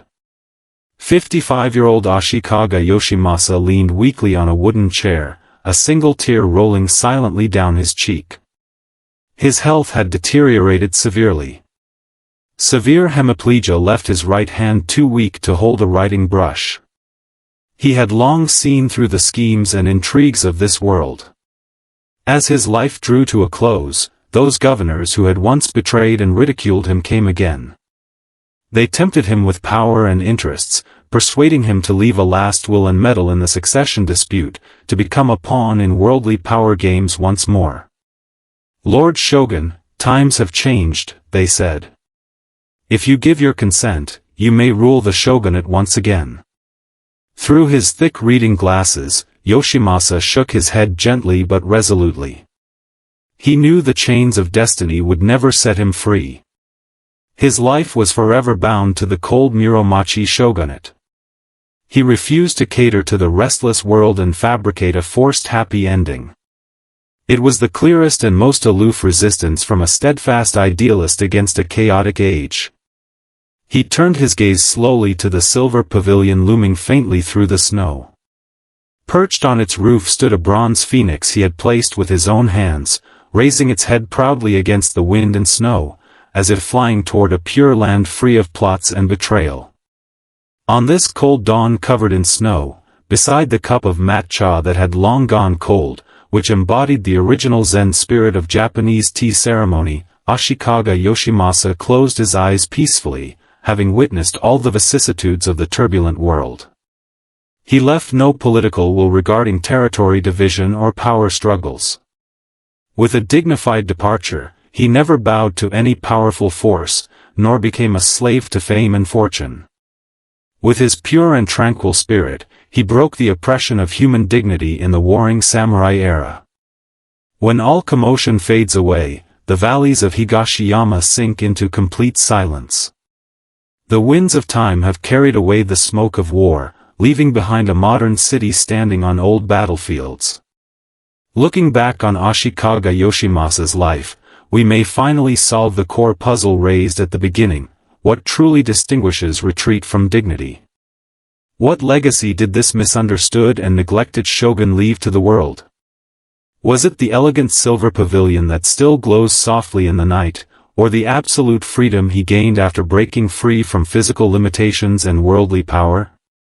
In fact, his most precious legacy is a way of life, to remain disciplined and peaceful at heart, even after seeing the harsh truths of wealth, power, and reality.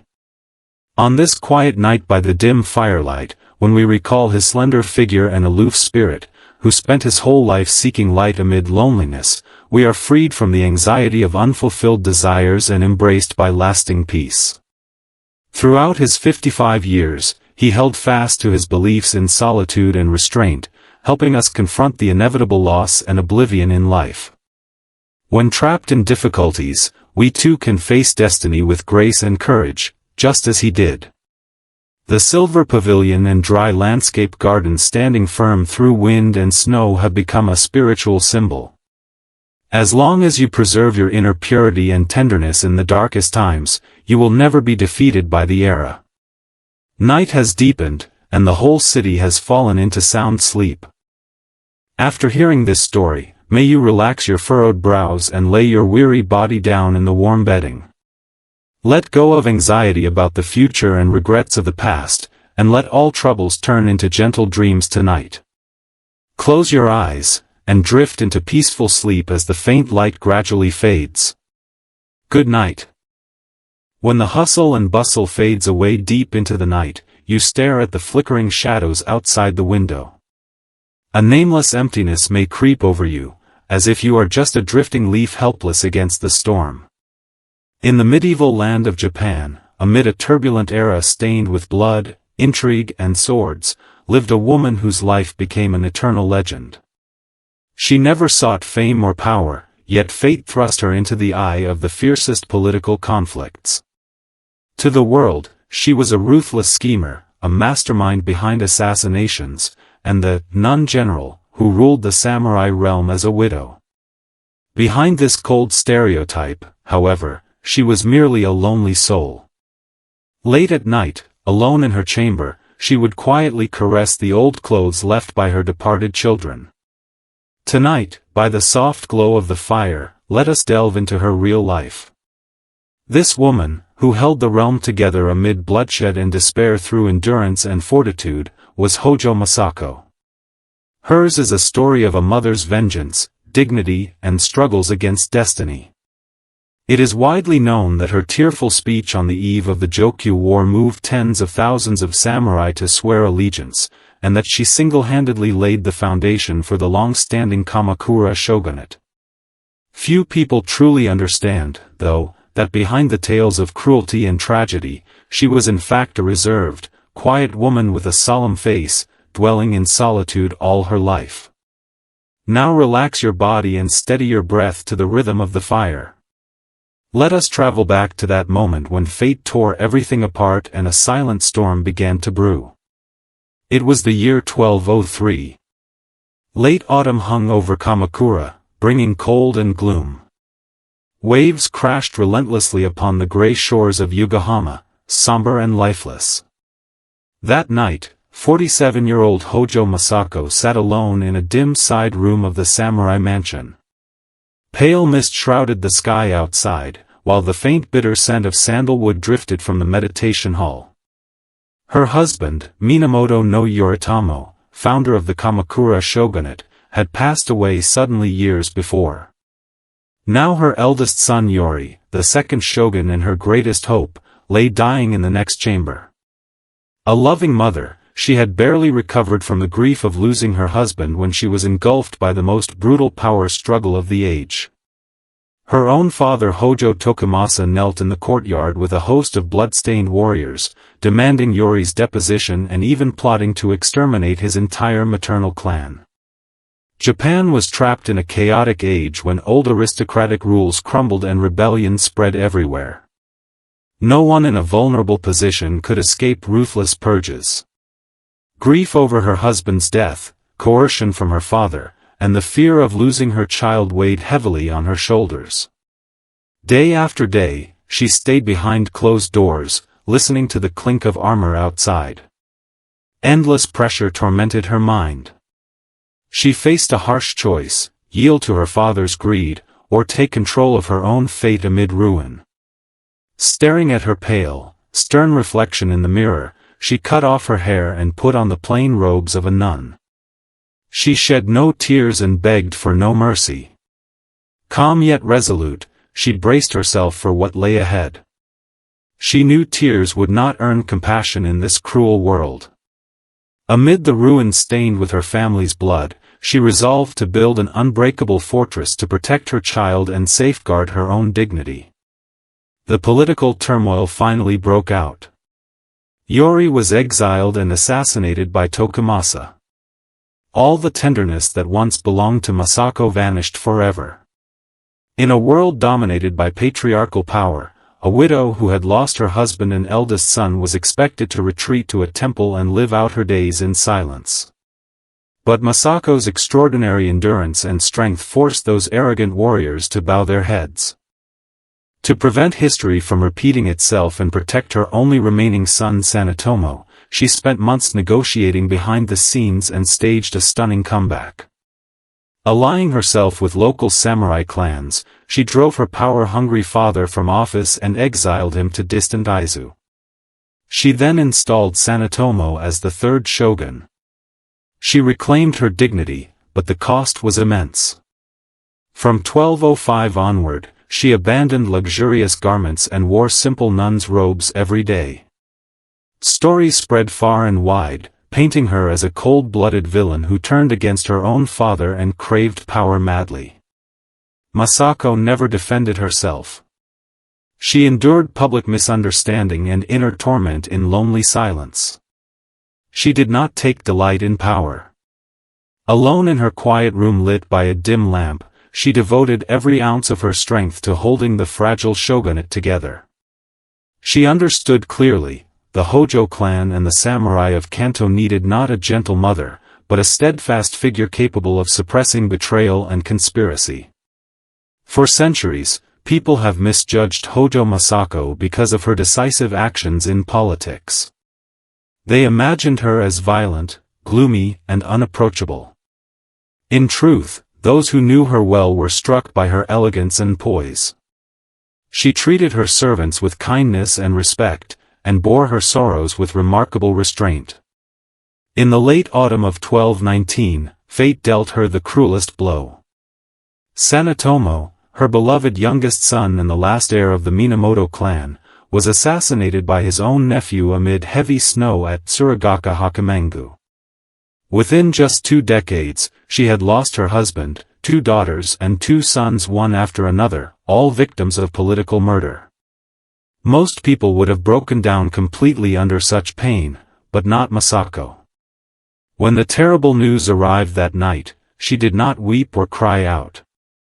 Kneeling quietly on a rush mat in the dimly lit meditation hall, she gently closed a collection of waka poems that her son had loved dearly. Her outward calm stood in stark contrast to the violent chaos surrounding her life. She faced sorrow with serenity because she had seen through the emptiness of life, death, and material gains. She endured everything with perseverance because protecting what she cherished had become her sacred mission. She was no cold onlooker. She stepped bravely into the ruins of fate, bearing the pain of loneliness, bereavement, and betrayal for others, and passing on an unyielding spirit to the world. In the early summer of 1221, the imperial court in Kyoto sought to seize the chance brought by the extinction of the Minamoto line. The retired Emperor Go-Toba issued an imperial edict to attack the shogunate. Tens of thousands of court troops marched toward the Kanto region, aiming to destroy the samurai regime. Panic swept through Kamakura. Many samurai loyal to the imperial court wavered, and the shogunate stood on the brink of collapse. At this critical moment, 64-year-old Hojo Masako walked out of her residence and stood before the anxious crowd of warriors. She wore no armor, only her faded white nun's robes. Plagued by severe migraines and long-term mental stress, her body trembled so much that she could barely hold a cup of water. Yet in a soft but unshakable voice, she delivered a heartfelt speech written from the depths of her soul, dispelling all doubts among the warriors. "Reflect on the kindness Lord Yoritomo showed you," she told them. "He freed you from the oppression of the old nobles, and his grace is higher than mountains and deeper than seas. Now the nobles seek to take back your lands. If you choose to betray us, you must first step over my dead body." Silence fell over the land. Countless hardened samurai looked at the lonely yet dignified woman before them, tears filling their eyes with guilt and admiration. It was a remarkable victory. With a mother's resolve, she shattered the age-old authority of the imperial court. Her army won a sweeping victory in the Jokyu War and reshaped the political landscape of the entire country. In an era obsessed with instant gains, Hojo Masako remains like a lonely lighthouse. Her decades of perseverance offer profound wisdom. The highest pursuit in life is not to chase empty praise, but to stay true to your beliefs amid the tides of time, and reconcile with fate through self-discipline and dignity. As time passes, the clamor of Kamakura fades into the night, and the dust of history settles. Looking back on Masako's life, we may finally understand who she truly was. Beyond the prosperous shogunate she built and the freedom she fought for, her greatest legacy is the courage to stay disciplined and peaceful even after witnessing the cruelty of power and life. On this quiet night lit by flickering firelight, when we recall her upright figure and lonely soul, we feel relief rather than grief over her losses. For 68 years, she endured loneliness and restraint, teaching us to face loss and hardship with grace and fortitude. Her story lingers forever by the shores of Yokohama. It tells us that as long as we keep kindness and purity in our hearts even in the darkest times, we will never be defeated by fate. Night has fully fallen, and the world has sunk into peace.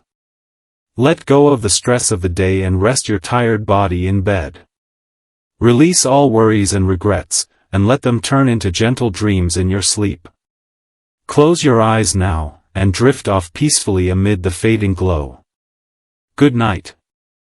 When the hustle and bustle fades away in the dead of night, and you gaze at the shifting shadows outside the window, do you ever feel an indescribable sense of helplessness, like a leaf drifting helplessly amid a storm?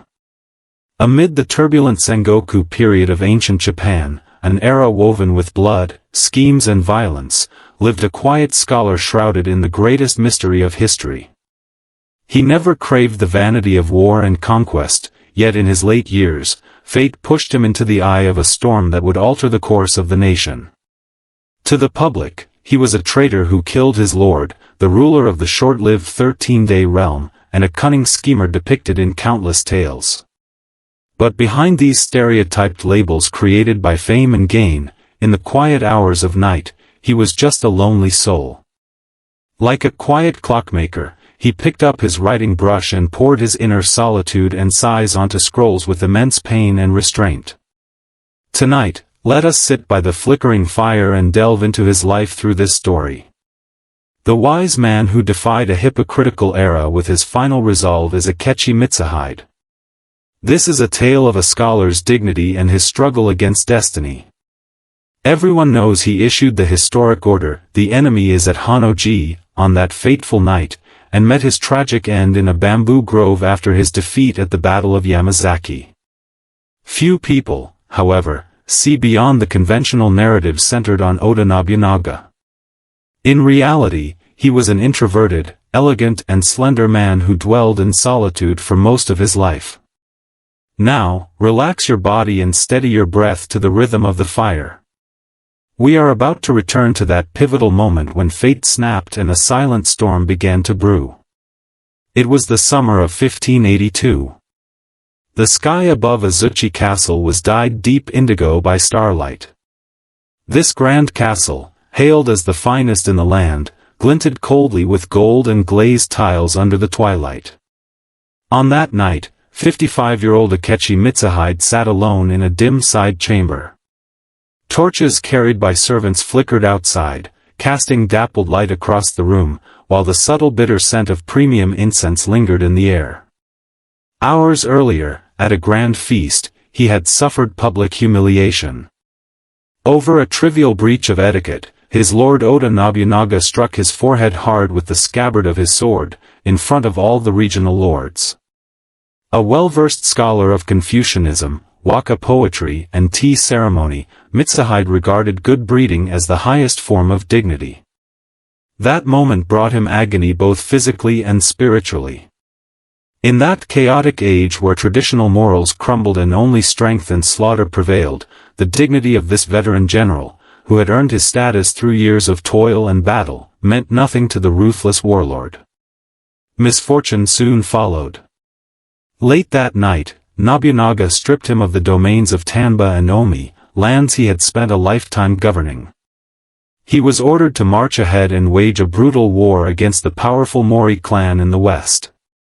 The intellectual integrity of a learned noble, the grief of losing his lifelong achievements, and the constant fear of being purged next weighed heavily on his frail shoulders. Alone behind closed doors each day, he listened to the sound of spears being sharpened outside. Tormented by prolonged stress, he was caught in an intense inner conflict. He faced a brutal choice, to wither away as a tool of tyranny, or to deliver a final judgment on the era with unyielding resolve.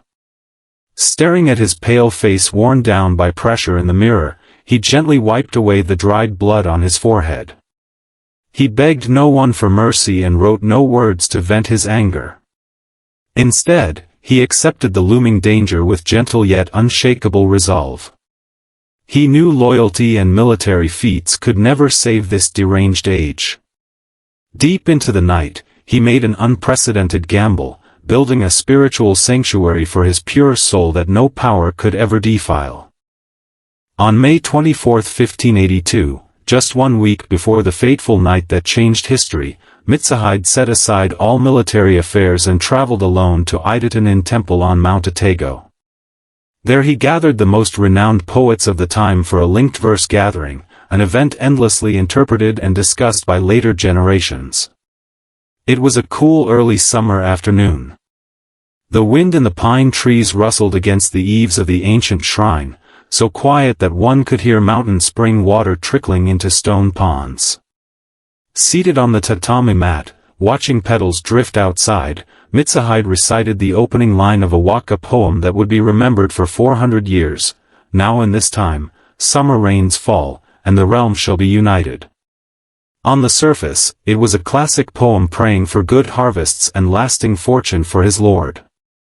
Yet only Mitsuhide, well versed in Chinese classics and political intrigue, knew the hidden meaning.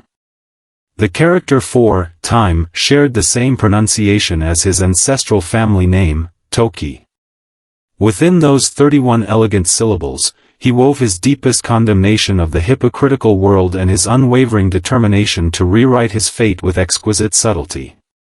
Powerful forces of authority watched closely as this man prepared to break long-standing taboos. Many assumed a general capable of such graceful poetry led a dramatic and romantic life. The truth was far different. Mitsuhide lived an extremely restrained life, almost austere. He never indulged in the extravagant parties favored by other warriors.